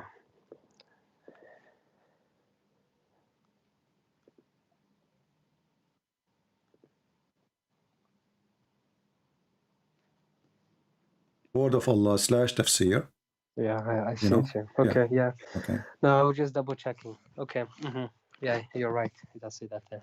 Yeah. How this can be from God? Is it obvious that Muhammad is a fraud? This is prophecy. You see, the baby is made, since Eve, correct? In the past. Look, I'm not going to, I don't lie, okay? So I'm not going to sit here and say that this is correct. Because it's not. It's not. You know what I mean? I respect that on you. So I'm not going to sit here and try to make up excuses. It's very clear. So why, my friend, you're still a Muslim then? I mean, isn't it obvious? I mean, this guy is claiming to be a prophet, claiming that God told him this. This is not hadith. We can go over it. We can run over it. We can say, you know what? Maybe somebody put it there. This is the Quran. Okay, how about the teachings? Don't you think at least they're good? You know what I mean? Our friend, I can be a person who speak about being good as much as you want. Doesn't make me from God, because I can earn respect of people for being good. I can be a person who have my own agenda. Maybe I want to be a king. And Muhammad became a king. And, as long as you are talking about teaching, when you say good teaching, what good teaching mean? I would say good teachings mean, I'll give you an example, actually. Charity. Charity. Well, Yeah. how Muhammad he did the charity? He told them, go and attack the Romans so you can get the blondie girls. اغزوا الروم تغنبوا بنات الأصفر. Yeah, this is true. I read this, but in the greater context of things, it was in a way to motivate his men. Okay, You know what I so mean? you motivate your men by telling them you can kidnap blondie women, not by serving God. No, there are many ways to motivate people. You know what I mean? No, my friend. If you go, you see the verse, you will see that the person who said to him, "Don't tempt us by women," Muhammad, he claimed that he is a hypocrite. But reality is, what do you mean? What do you mean? well, you know, when the guy he said to Muhammad, "Oh, excuse me, don't tempt me, don't tempt me." He was asking Muhammad, why in the world you are tempting us to go to war? Those people did not invade us, did not attack us, did not kill us. They never come here.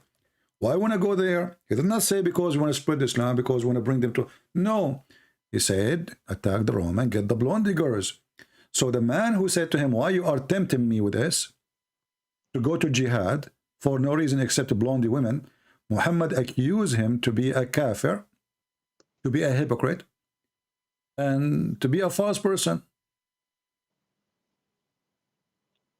And this was before the Battle of Mu'tah or after? Sorry, just. This is when Muhammad he decided to send his messenger to attack, to warn the Roman, convert or else. And when they refuse to convert, you know, actually after before he sent, according to the Muslim, not me, I'm not the one who make this history.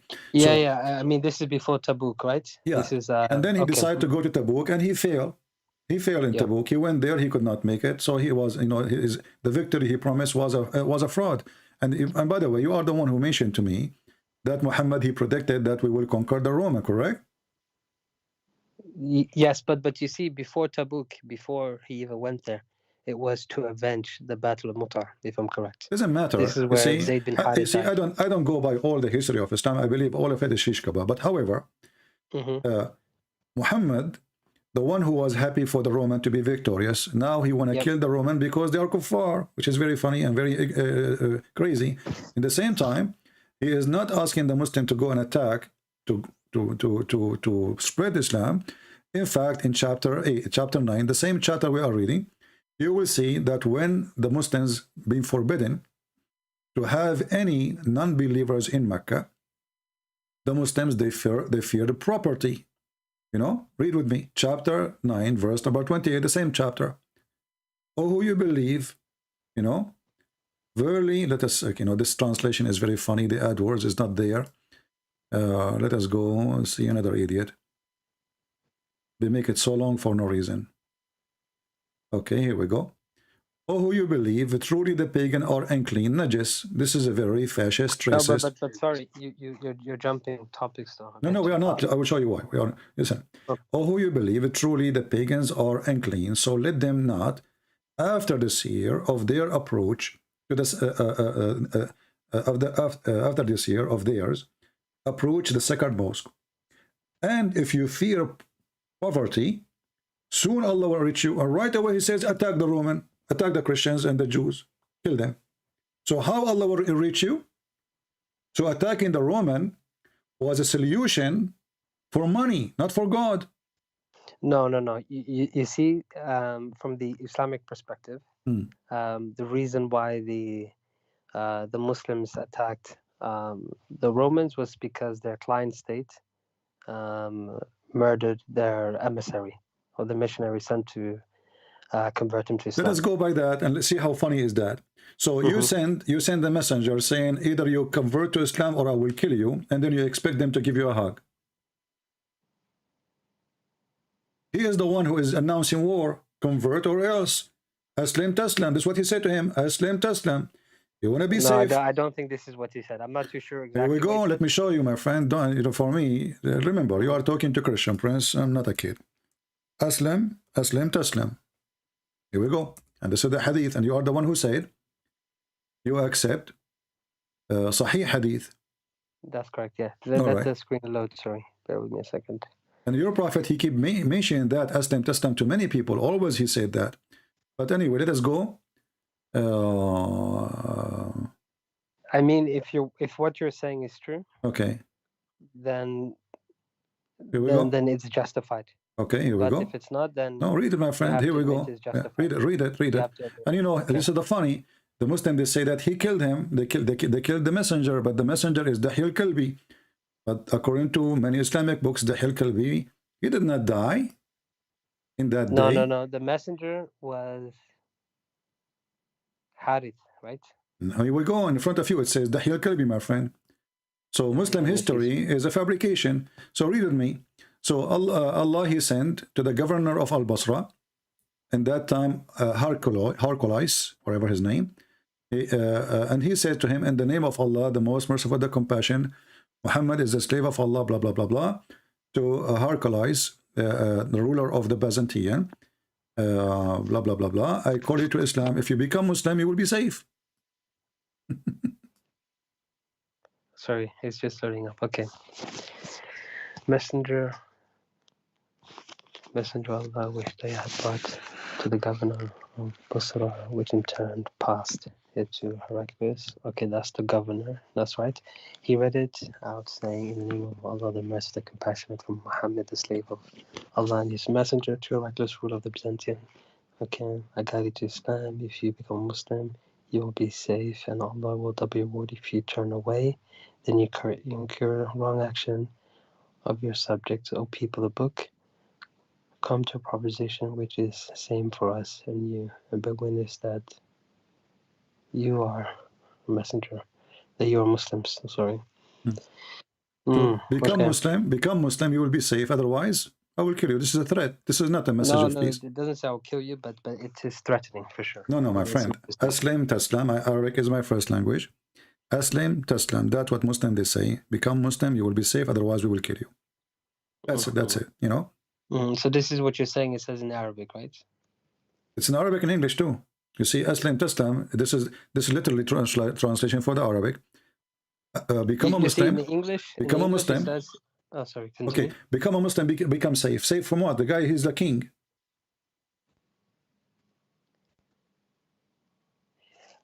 And Allah will double your He's not a reward. refugee. You know, like he coming to your door saying, please help me, give me, give me shelter. This is a king. He's safe from God. Safe from God. No, my This is friend, how because Allah the action after that, he went to fight them. What's safe from God?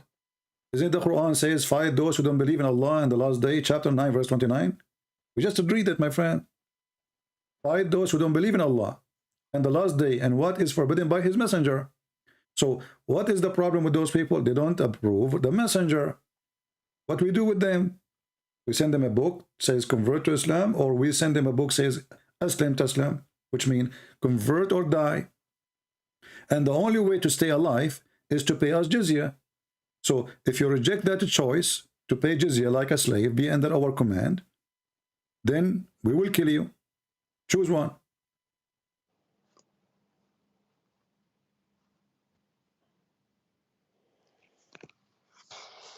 Okay. And as you see, you are the one who mentioned to me that Muhammad, he motivate his men by the blonde girls. If I am a decent person, speaking of God, I will never mention, hey guys, they have a blondie girls there. Let's go and get them. I will say, let us bring the religion of truth to everybody. What the girls have to do with this?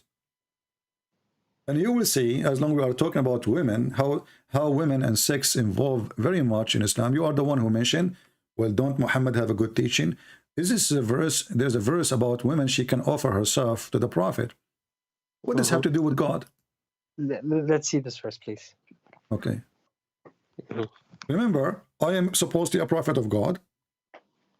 And you are, you want to believe in me. And then I say to you, if you have a wife or a daughter or anything, she like to give herself to me, so I can, with my respect to your family, I don't mean to insult. If your wife, she like to give herself to me, that's good. Yeah.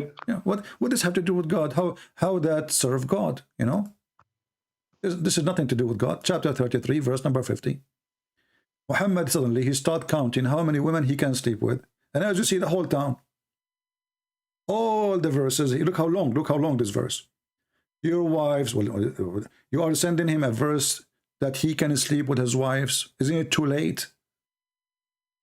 And then you will find that all of those things are privileged to Muhammad. And a believing woman, she offered herself to the Prophet to do nikah to her, which means to F her.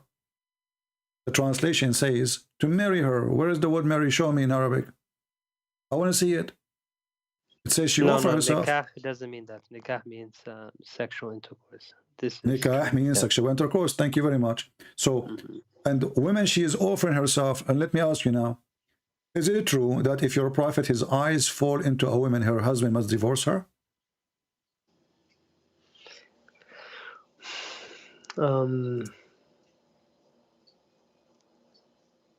I think I've studied this. Yes, I think I've heard it. I've come across this. Yes. So, yeah.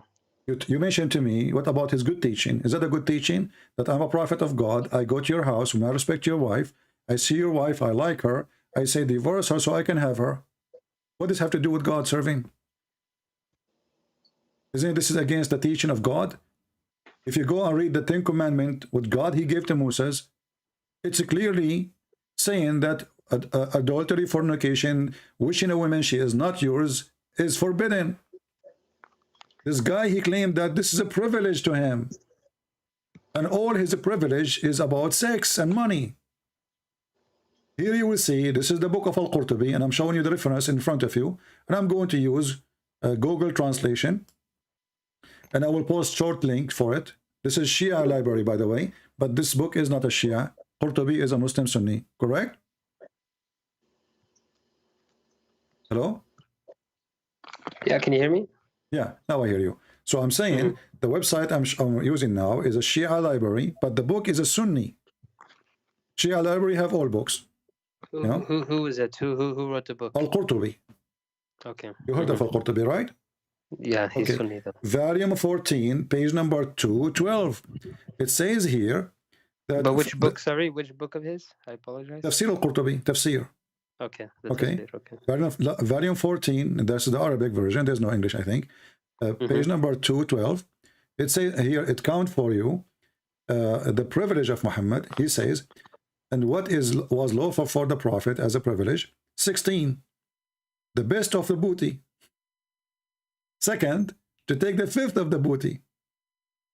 And then and increase more than 4 wives. Even Muslims have only 4 wives. Muhammad, he have unlimited. There's no limit.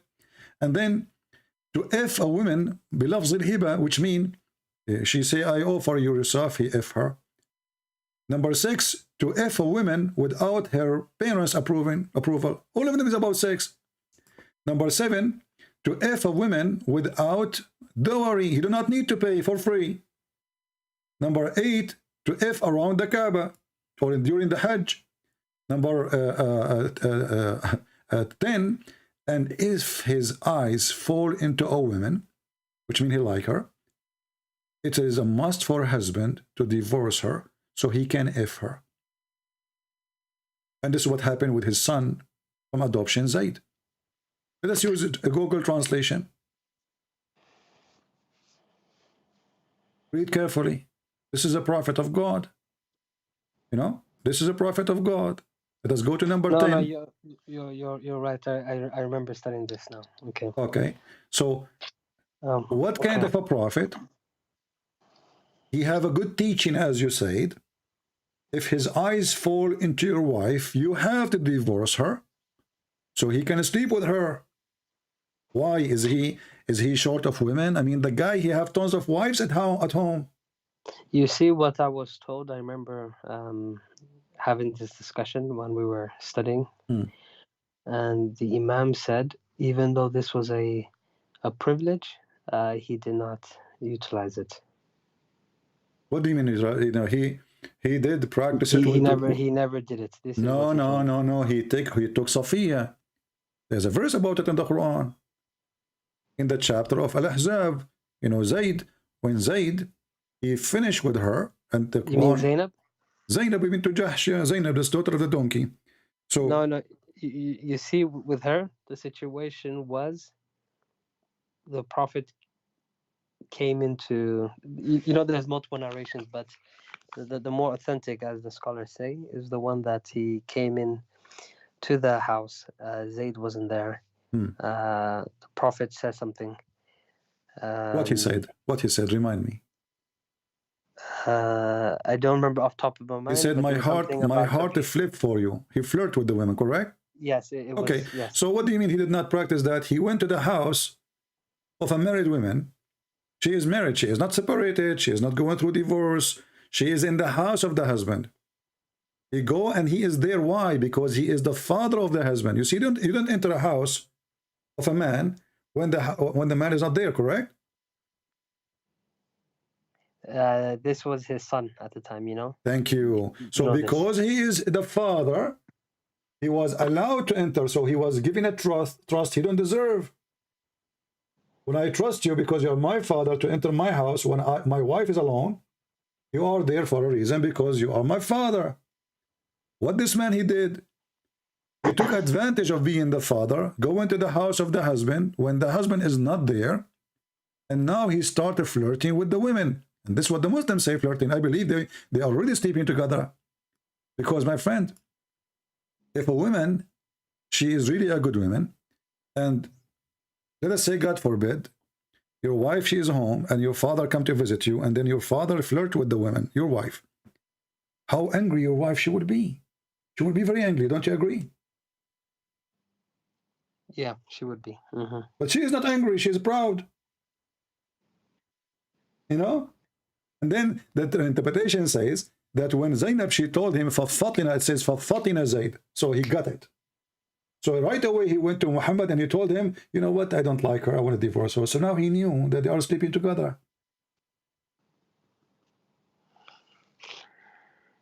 No, I don't think they were sleeping together. My friend, what is the difference between somebody flirt with a woman she is married? Isn't it, this is a sign that he is willing to sleep with her because already he disobeyed the good ethic of God. What is different? Isn't it your Quran? Isn't it your prophet? He says that adultery is adultery of the eye and the tongue, correct? Correct, yeah. He did say this. So he committed adultery. I mean, the guy who speak about, speak about doing good stuff, he is the last one to follow the good stuff. So Muhammad himself, he says, it is Allah verily has fixed the very portion of adultery which a man will indulge in, which of necessity must commit, which is very stupid to say, because now he is making it as a like destiny. The adultery of the eye, the lustful of the look, and the adultery of the tongue. So Muhammad, he said it clearly that this is adultery of a tongue, adultery of an eye, because his eye saw the woman, correct, and she was wearing sexy clothes, and now he did adultery with his eye because he wished a woman she is not his. He have a lustful look at the women, and then the result of that, he committed adultery with his tongue. But this is what the Muslims say is, we don't know what happened for real. This is what the news says. And not only that, if you go to Al-Qurtubi, you will see that Zainab, she claimed that after that, Muhammad, he flirted with her. Each time her husband, he tried to sleep with her, Allah, he make his penis swell. Is that correct? I have never heard of this one, to be honest. Can you show me this? Okay, let us see. Let me show you. Hold on. Give me a second.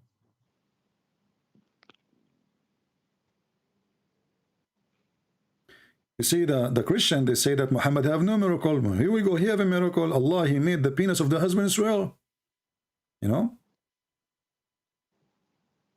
Let's see. So who said the Prophet had no miracle? We Christian, we say he have, because the Quran says that too. The Quran says he have no miracles. But in the Islamic tradition, his book, they say that he have. But let us see. Let us see what the Muslim they say. What Zainab she said.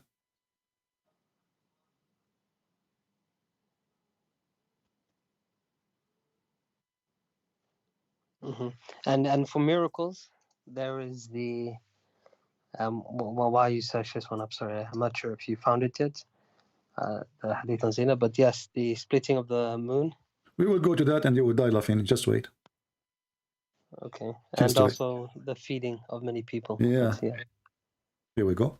This is Tafsir al-Qurtubi, the same book I gave you, the same pages. You can read. It says, أن زيدا تورم ذلك منه. Mentioned in a hadith coming from Zainab that she said that Zainab, Zayd, his penis is swell each time he tried to get close to her. Are you sharing your screen, sorry? Yeah, it's in the screen. Okay. Give it a few moments, sorry. Let me post the link. I will post the link to in the chat. And everybody can use Google Translation, you know. So here it says actually. Yeah, I can see it now. Okay. It says here, أمسى زيد فأوى إلى فراشه. So Zayd, he came at night. He went to his bed. And then Zainab, she said, and he could not do it to me, which means he could not F her. وما امتنع منه غير ما منعه الله مني, and nothing make him not to be able except Allah. He forbid him. He could not do it. And then he says, إن زيدا تورم ذلك منه. So Zayd, his penis swell.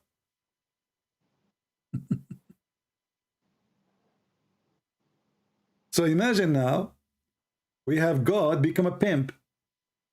This woman, she is lawful for the husband, not lawful for Muhammad. She is married to the husband, not to Muhammad. And the husband is the son of Muhammad by adoption. And now Muhammad, because he liked the women, even he forbid adoption.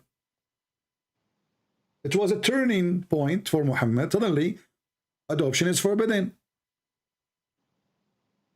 Just because you want to have the women to sleep with her, because the Arabs start saying, what the heck, this guy is going to sleep with his own son wife? So this is why the Quran says, you are afraid what people will say? And you are telling the husband to keep his wife? Which means the Quran saying, you Muhammad, you are being hypocrite now? You are telling the guy, keep your wife, when Allah, he inform you that he want to give him, when you know, this is yours, take her. Where is the ethic? This is God, or this is a scam? And let me post the link for everybody so anyone can use Google Translation, including you, when you speak Arabic. But you can feel free, you can take it to any sheikh in the mosque and let him read for you. Okay. You see, in the Old Testament, we have a story of David. He took a wife of somebody else. He sent him to war, so he will die, and he take. But you will see that the Bible condemn him. God, he punished him. God even said to him, "Don't build the temple for me. Your money, your hand is full of blood." So God condemned him for that. Not only that, God, he punished him. Even the son he have from that woman, he died. Here we see the opposite. Muhammad, he want to take everyone women by blessing of Allah, encouragement of Allah. And you will see that Aisha, she said, Inni ara rabbuka yusari'u ila hawaka ya Muhammad. Allah, I see, Aisha, she said, I see that your God has to your temptation, your sexual desire. To your convenience, yeah. So Aisha, she noticed that Muhammad is a fraud. You see, I wanted to speak to you about two things here. Okay, it's actually three. So first of all, I wanted, because you're an Arab, right? Right. I'm guessing you're born a Christian as well, right? No, we don't believe in as a Christian that we are born. We believe that we are born again. Born again mean you can be born of a Christian family, but does not make you a Christian. You know, you are going to be Christian if you understand who is a Christ and you accept Christ as your savior. This is called born again. Go ahead. But what I mean is that I'm guessing that you lived your whole life in Yeah, I understand. Okay, go ahead. Yeah. Okay. Okay. So now you've read the Quran in Arabic, right? Yeah. Do you? I've been told, obviously I don't speak Arabic, that it's a lot better in Arabic. In English, I always said it's not very coherent book. You know what I mean? My friend, what you just said, what you just said, proved to me that the Quran is stupid. Let me explain to you. Tell me. The Quran is in Arabic, and in Arabic is way better, correct? This is what I was told, yes. Okay. But isn't it your prophet, he said, that Allah, he sent him the Quran in 7 ways or 7 letters? Okay, what is the reason? Muhammad, he claimed, what is the reason behind saving the Quran in 7 ways or 7 dialect?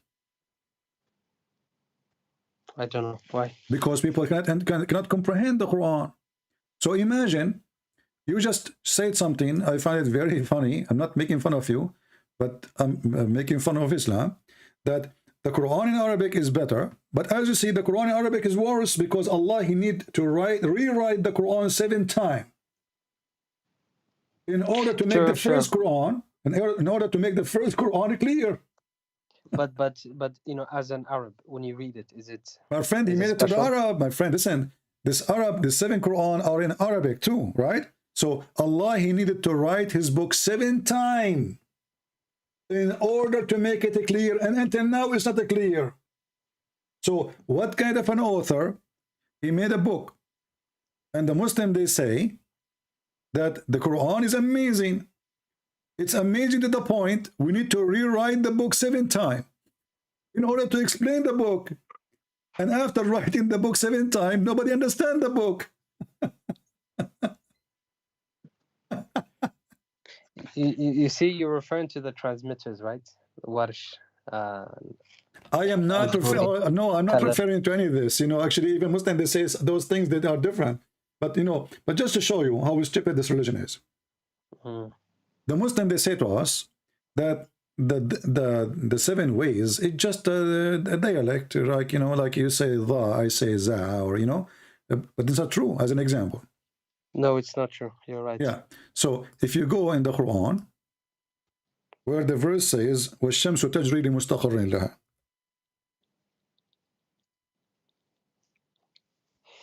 the sun run into its own course.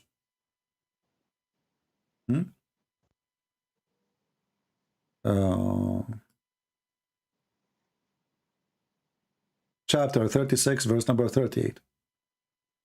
Here in Arabic it says, in English, and the sun runs on what it is fixed course.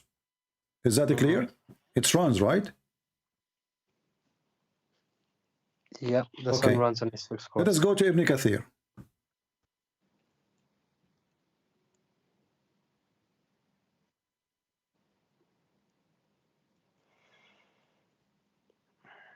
And now you have the page from your side, you can open it. Yep. Let me just open on my side as well. To make it easier for you to not to wait.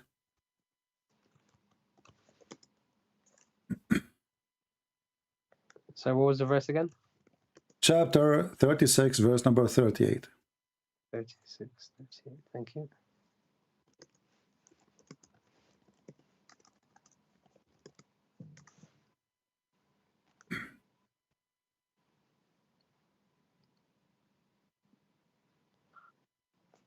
All right.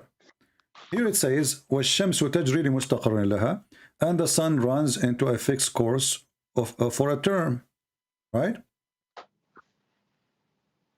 But in different but in different reading it says, وَالشَّمْسُ تَجْرِي لَا مُسْتَقَرَّ لَهَا, the opposite meaning totally, and the sun runs with no fixed course of term. So which one of them?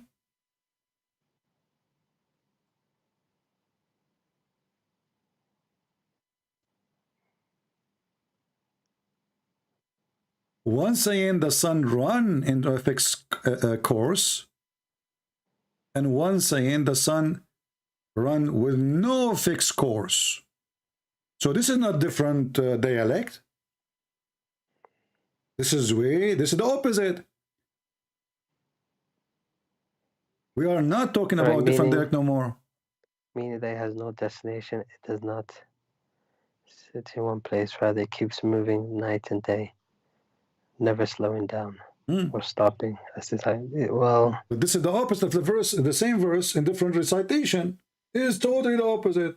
One says it runs, the other one says to a station or to rest, and the other one says it doesn't run to rest. So how this can be different reading? are you showing both readings on the screen, sorry, or not? It's in front of you, my friend. It says here. Here we go. Read it. I can see the one says, and the sun runs with no fixed course for Okay. term. No, read the first one. And لِمُسْتَقَرٍ لَهَا, you know, here we go.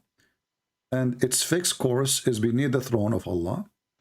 Here it's go down, it says, this is the verse, لِمُسْتَقَرٍ لَهَا, on its fixed course for term appointed, between two brackets, means it has appointed time and it will not go beyond that.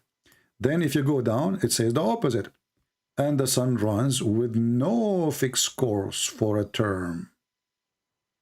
Here, the sun runs with fixed course of a term. Which one of them? Okay. Yeah, it's a problem. This is not a problem. This is a joke. There's no way God, he says this both.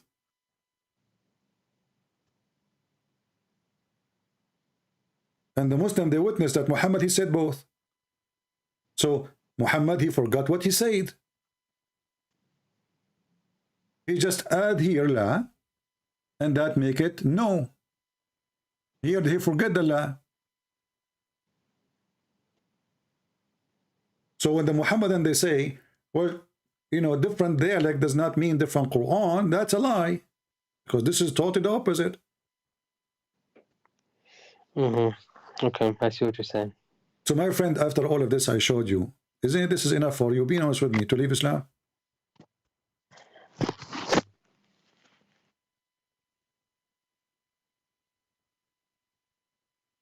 You know, it's a tough thing to say. You know what I mean? Doesn't matter how tough it is. Isn't it more tough to stay? With my respect to you, it will be more tough on you. You are smart.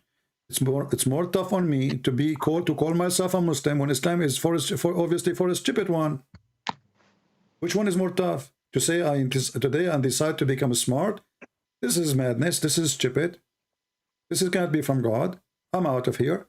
It is tough to say that, or it's more tough to say I'm going to stay Abdul, following a madman, a stupid man. He says stupid things.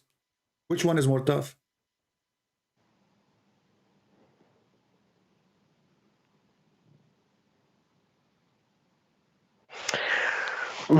Okay. I agree. I agree. So do you agree to leave Islam, my friend?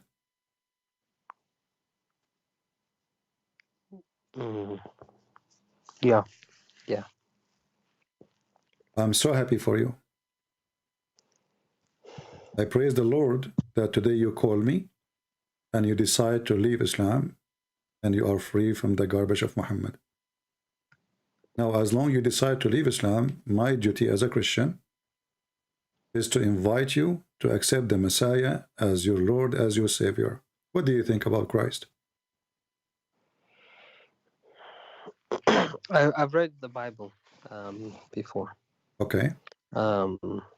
In fact, I've studied it for a while, actually. I don't know. I find it difficult to believe, you know? Why it's difficult to believe? Believe in what exactly? What is difficult? Okay. Okay. Let's start with the concept of. Okay, Jesus was not prophesied in the Old Testament. You see what I'm saying? Who said that? The Jews say that. No, it's not true. I've read the Old Testament. Okay. I don't see Jesus. Well, you can go right now. You can type in Google. You do not need my help. Type prophecies about Jesus in the Old Testament. You will find at least 360 something prophecy about Jesus in the Old Testament. And some of them, they are extremely powerful. And as long you are saying the Jews did not see that, so how the Jews, they are the one who welcome him in Jerusalem, they shout in his name, and why the believers, the first believers, who they are Jews, believe in him, if there's no prophecy about him?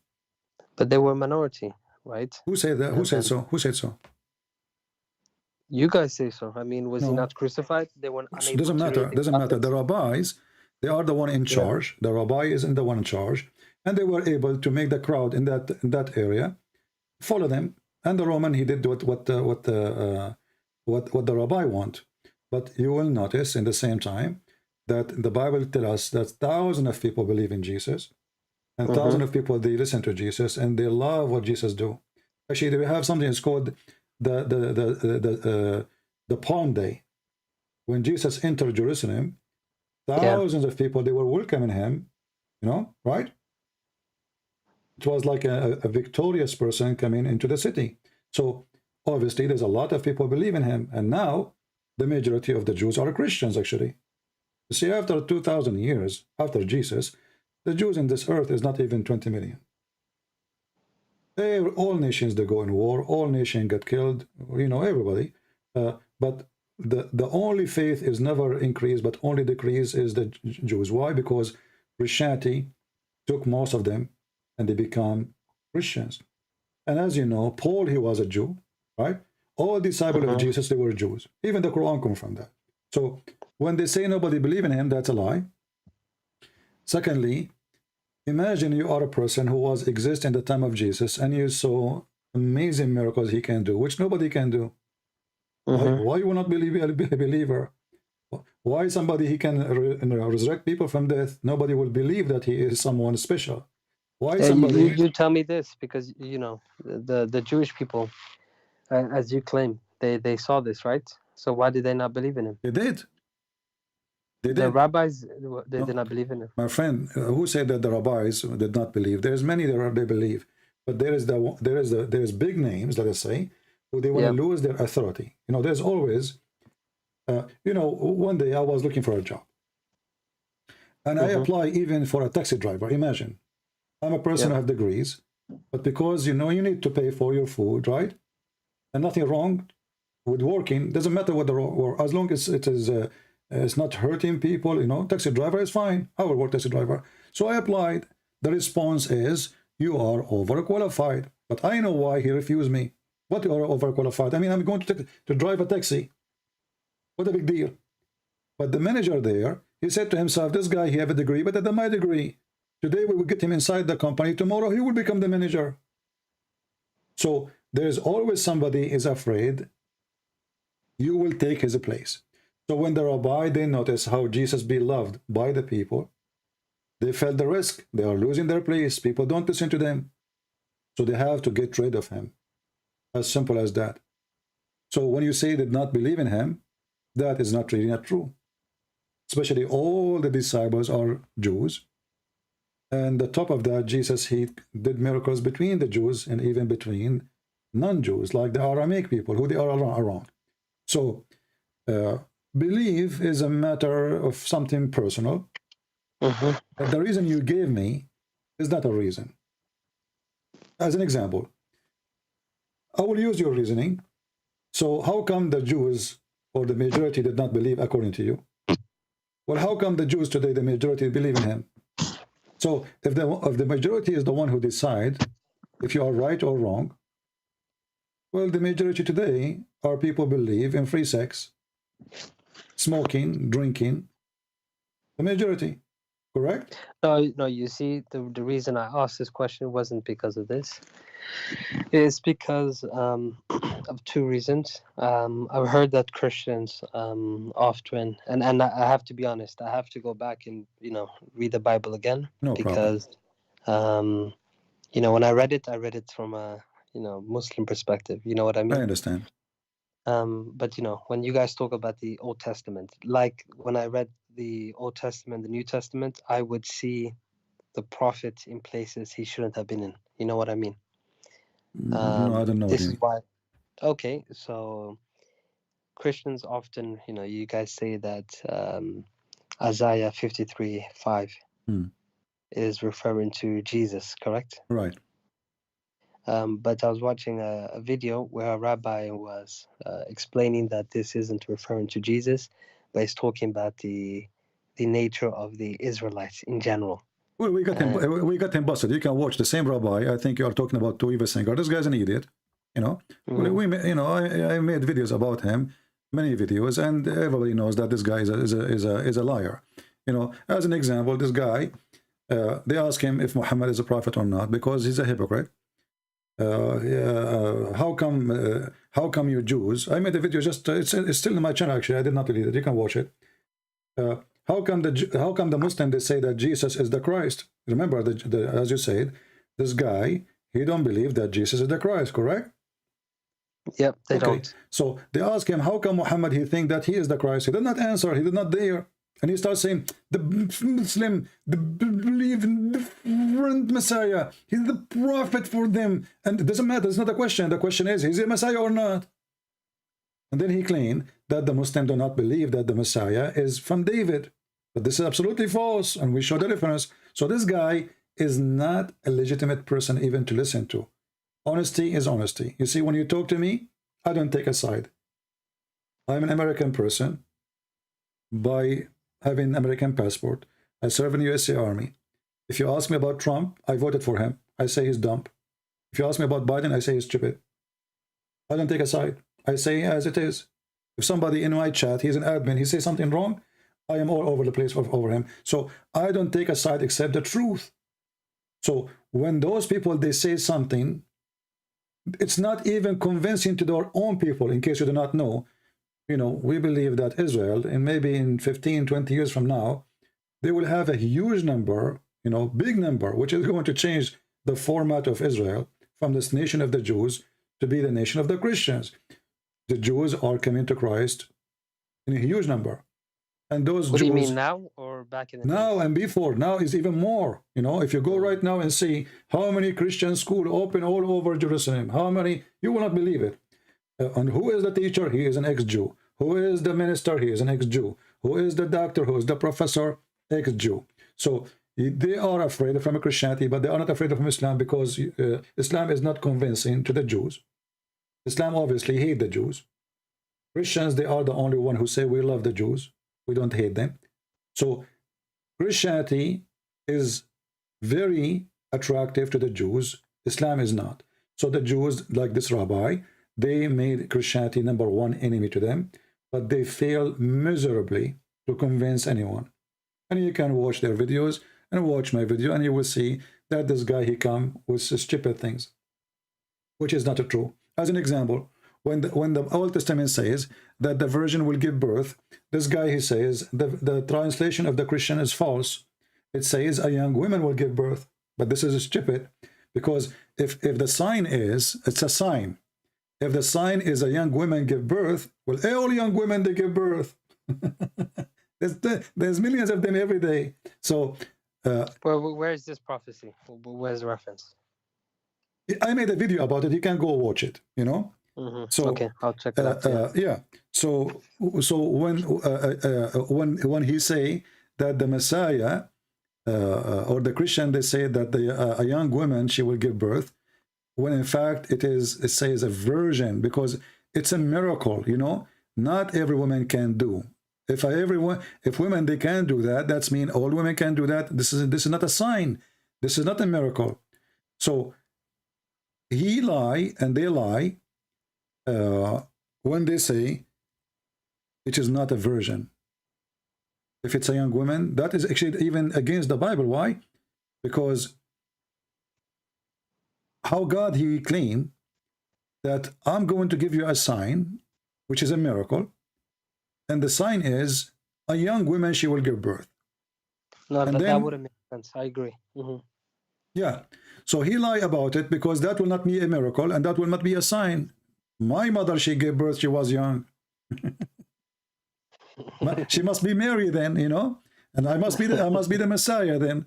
So this is stupid. So you know, when those people, they try to refute, they are bankrupt. The same as the Muslim, they try to refute us. I don't see really any different. You know, if you want to go, you try always to find how much legitimate is what they are saying.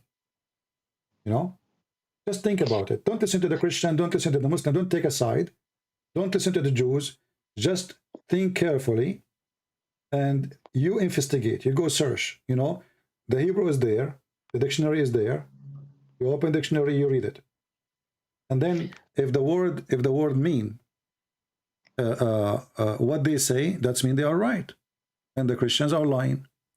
If not, then the Christians is right. No, that's fair. Okay, You see, my friend, everything I was with you, I showed you reference one by one. Yeah. Right? So when a Jewish rabbi, he says, like in Isaiah 7, that this is not about Mary, she is being a virgin, we laugh because that will destroy even the verse meaning. For God, he will not make you promise that a young woman will give birth, for that will goes to 1 million of women, and then how we will know who is the Messiah. It have to be an amazing miracle. Something never happened before. Or there's only one Messiah. There's no two Messiah, there's no three Messiah, there's no four Messiah. So if it's not about a virgin, it's about a young woman, then there's no prophecy. And there's nothing said there. For all young women, any woman, she is young, you know, and the word young is very flexible, you know what I mean? No, I mean, I agree with the explanation. It wouldn't make sense. But okay, I need to, I can't make a decision on this now, as you can imagine. No, my friend, that's okay. Well, for me, I do my best to invite you. Feel free to communicate with me if you like to go read the Bible, and you know, you can call me anytime you wish. I'm so happy for you now that you decide to leave Islam and you are free from Muhammad and his madness. Can you just clarify one thing, sorry, for me? Go ahead. Okay, you know, in Islam they have the 5 pillars, right? They have what? So Muslims have the 5 pillars, right? Shahada, Salah, Zakat, Sum, Hajj. Yeah. And you know, they pray 5 times a day. Do you guys as Christians have an equivalent for these things? You know, first of all, you cannot limit believing in God in 1, 2, 3, 4. That is a false teaching, and I will tell you why. Because the Bible, you know, like when they asked Jesus about God, about you know, he said to them, to wish to others what you wish to yourself. That is the book. That is the book. That's the law. So it's not 1, 2, 3, 4. It is if you are really being as God he wanted you to be or not. So 1, 2, 3, 4 does not make any difference for me. If I follow all those steps like the Jewish rabbis, who they are so conservative, they don't touch a food if touched by a human being other than the Jews. They don't touch a food if it's touched by a woman, she has menstruation. They are very, very, very strict in many things, but all of them, they are silly. And Jesus, he described them. He says, well, you know what? If the cup inside is so dirty, you swallow it, you drink it, no problem. But if little thing outside of the cup, you complain about it. So we don't want to be like the Muslims who follow point 1, point 2, point 3. We follow the Holy God. And the Bible says, be holy like your Father. So when you are working in that direction, you are following all the point, not point 2, not point 1, not point 3. He is holy.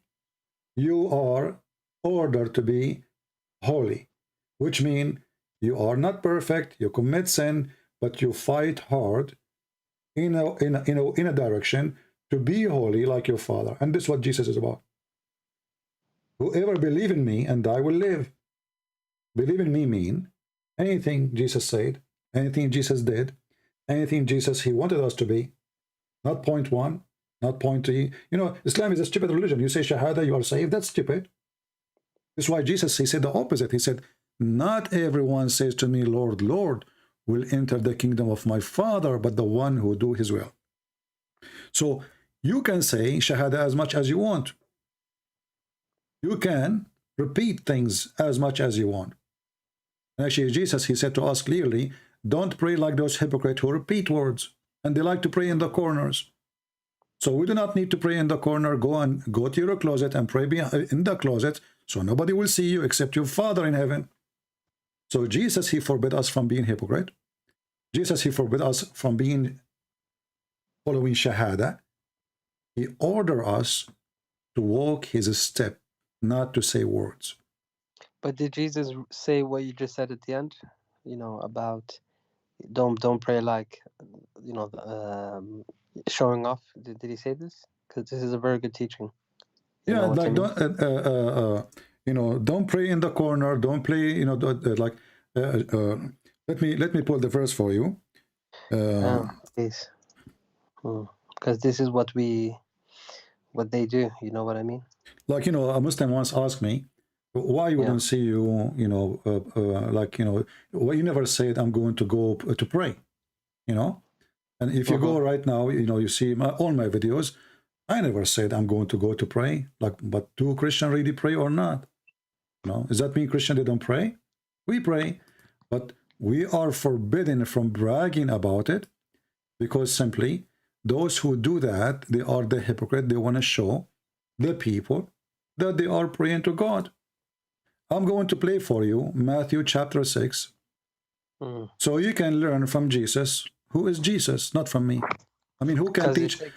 Sorry, it takes a long time. So what is it, Matthew? No, Matthew chapter 6. Matthew chapter 6, you know. And I don't know if the sound will come to you now if I play it. Let me know if the sound is coming to you. Matthew 6. Do you hear the sound or not? Take heed that ye do not your alms before men. Okay, do this, my friend. Mute Skype. Mute Skype, just for, you know, and watch the chat. And when people, they say to you, unmute. Actually, when the sound of the Bible stop, unmute, and you will be talking to me. So mute Skype and unmute YouTube so you can hear it. And we will play Matthew chapter 6. Be seen of them, otherwise ye have no reward of your Father which is in heaven. Therefore, when thou doest thine alms, do not sound a trumpet before thee, as the hypocrites do in the synagogues and in the streets, that they may have glory of men. Verily I say unto you, they have their reward. But when thou doest alms, let not thy left hand know what thy right hand doeth, that thine alms may be in secret, and thy Father which seeth in secret himself shall reward thee openly. And when thou prayest, thou shalt not be as the hypocrites are, for they love to pray, standing in the synagogues, and in the corners of the streets, that they may be seen of men. Verily I say unto you, they have their reward. But thou, when thou prayest, enter into thy closet, and when thou hast shut to thy door, pray to thy Father which is in secret, and thy Father which seeth in secret shall reward thee openly. But when ye pray, use not vain repetitions, as the heathen do, for they think that they shall be heard for their much speaking. Be not ye therefore like unto them. For your Father knoweth what things ye have need of, before ye ask him. After this manner therefore pray ye. Our Father, which art in heaven, hallowed be thy name. Thy kingdom come, thy will be done, in earth as it is in heaven. Give us this day our daily bread, and forgive us our debts, as we forgive our debtors. And lead us not into temptation, but deliver us from evil. For thine is the kingdom, and the power, and the glory, for ever. Amen. Amen. For if ye forgive men their trespasses, your heavenly Father will also forgive you. We'll stop here. You will notice right away that this is the opposite of the teaching of Muhammad. 100%. They love to pray in the corners. They love to show themselves. They even put a rag on the top of a car. They go and they pray in the middle of the square. I remember when I was a kid, I visited a Muslim child in my age. When I go to his house in the cold winter, his father, he opened all the windows, so the neighbors will see through the balcony that he is praying. And I say to the kid, why your father opened the windows? You know, it's so cold. And then I learned from this kid a lot of tricks the Muslim they do. In the month of Ramadan, when we go to his house, we eat cookies. You know, we are kids. We eat cookies. We drink tea, you know, yeah. And then now we want to leave. And then he says, stop, stop, stop. and he grabbed some salt and he put it on his lips. So why you do that? He could not answer, because if he talk, the salt will fall down from his lips. And then I asked him, what do you do? He says, because now people will see that we have, we were eating and our lips is not dry. So put salt, so nobody will know, your lips will be dry, and people will think you're fasting. I said, how you know that? He said, my dad, he do it, my mom, she do it, the whole family do it, you know. Once his father was sitting in the couch, he was hitting his head with a rock, little rock. This is really crazy. Why he's hitting his head with little rock, little tiny rock? And that caused a dark spot in his head. So it looks like he prays a lot. So I asked him why he's doing that. Well, I'm just a kid learning, you know. So he said, so people will think that he is, this is to leave a mark in his head. So that, like supposedly he pray a lot. Yeah. Okay, brother, listen, I really appreciate the time. And thank you for showing me what you showed me. I think it's very clear now. In fact, to be honest, I was told not to call you specifically because apparently you are one of the Dajjals, So it was a pleasure to speak to you anyways. So they said to you, I'm one of the liars, right? Yep. One of the fitna for the Ummah. And does it turn to be this way? Did I lie to you about anything, or everything I said I showed reference and proof? You did, and yeah, they were the liars, So yeah, it's very unfortunate. But thank you very much for your time. Well, my friend, I'm happy to have you here, and I hope you can. If you know a sheikh, if you know anyone, he would like to call me, so you can watch and see what will happen. Feel free. No worries. Thank you very much. Have a nice Thank you. Take care. Bye-bye. Thank you. Bye. Well, let us pray for this gentleman, that he will accept the salvation of Christ, and he will turn to the truth, and the truth will set him free. He is now free from Islam, but still he needs salvation. And for me, I do my best. People, they have a choice. People, they can accept. People, they can reject. This is their business. But as you see, everything we say, we show the proof. We make the Muslims read it. We don't make speeches. Everything we mention is from their books. I think I will stop for today. My throat. Hold on.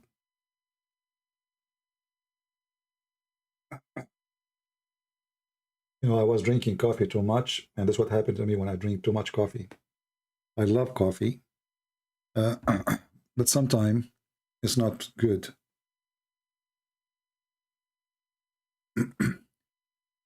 So I'm going to stop here today before I lose my voice, and I'm very happy for our friend. I did not really ask him his name, but anyway, whatever his name is, we are happy for him that he left Islam, and let us see how many Muslims will leave Islam today after watching this video. What do you think? How many? How many person, they are decent, they will see the reference which we show on the screen, they will examine the reference. I encourage all the Muslims to examine the reference. Whatever we show you, whatever we give you, it have to be an Islamic website, it have to be Islamic books, it have to be Islamic reference, it have to be Islamic interpretation, not ours. Examine, my friend, and then you will see. Can I talk to you? I'm a Muslim, my friend. Learn Islam, no problem. But maybe not today. You want to call me next time I go live on air?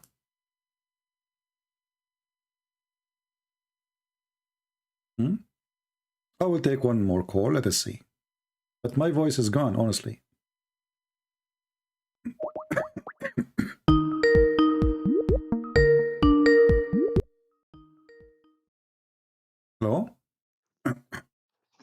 Yes, my friend, you are live on air. Are you a Muslim?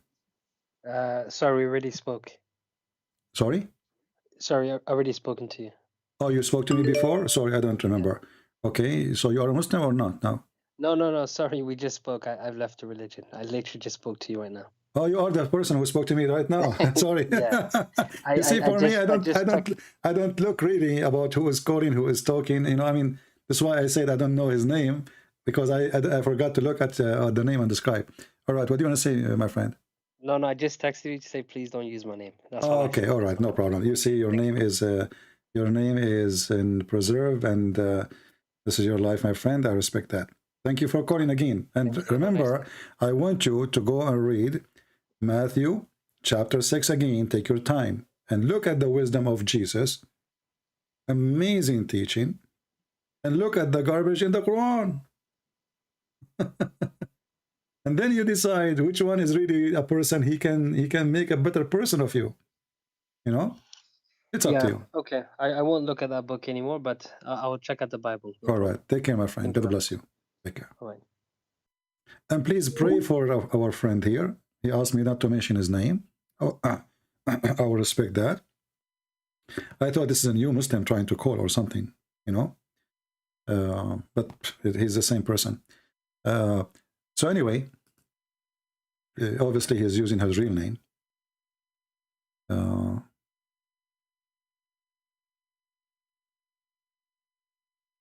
we have any Muslim want to say anything? All right. So thank you all for being here. May the Lord bless you. And I hope today we have a very good time sharing the truth, giving education. And remember, we are not here, you know, we don't hate Muslims, and we will never hate them. As you see, if you hate them, you will never win souls, and you will not save them.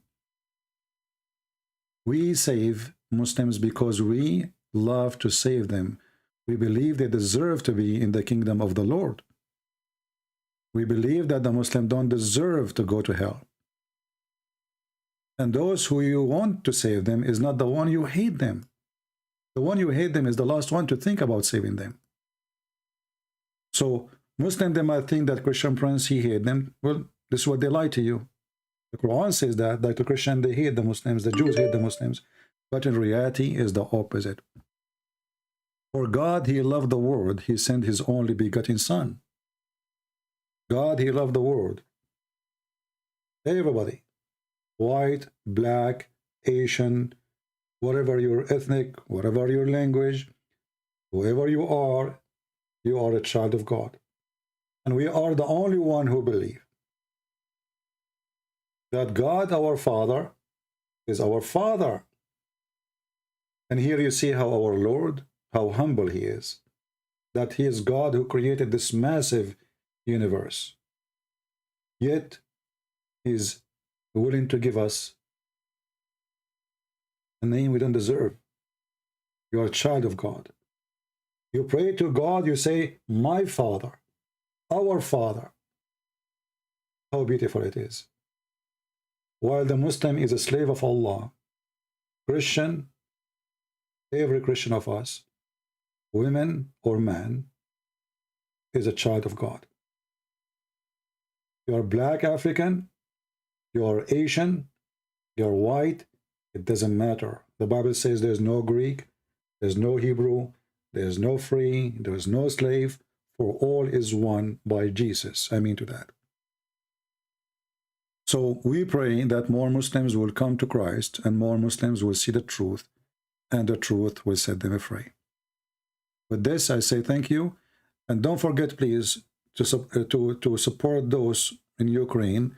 We told you about the church there, and we gave you the link before. Maybe I should post it here again. To support them, to help them, they need your help. Do good as your good Lord. For he is good, and only God is good. And those who follow him, they do good to follow him. Thank you. Support people of Ukraine. Support those people who they are poor, become homeless, lost their houses. For time will come, and you yourself, you need support. Don't be selfish. Think of others. Think of Muslims. Think of Christians. Think of Hindus. Think of everybody need help. For God, He used you to be a hand who give help to those who need it. God, He manifests Himself through you. Help them. And remember, I'm not asking you now to make a donation to me. I'm asking you to make a donation to the Ukrainian. And the link we posted in the previous video, you can watch it. There's a church in Ukraine. They are helping the poor, and they are collecting donation for those who care to help. Thank you very much. May the Lord bless you. Until we see you again, Christ is Lord. Islam is false, and we prove it every day.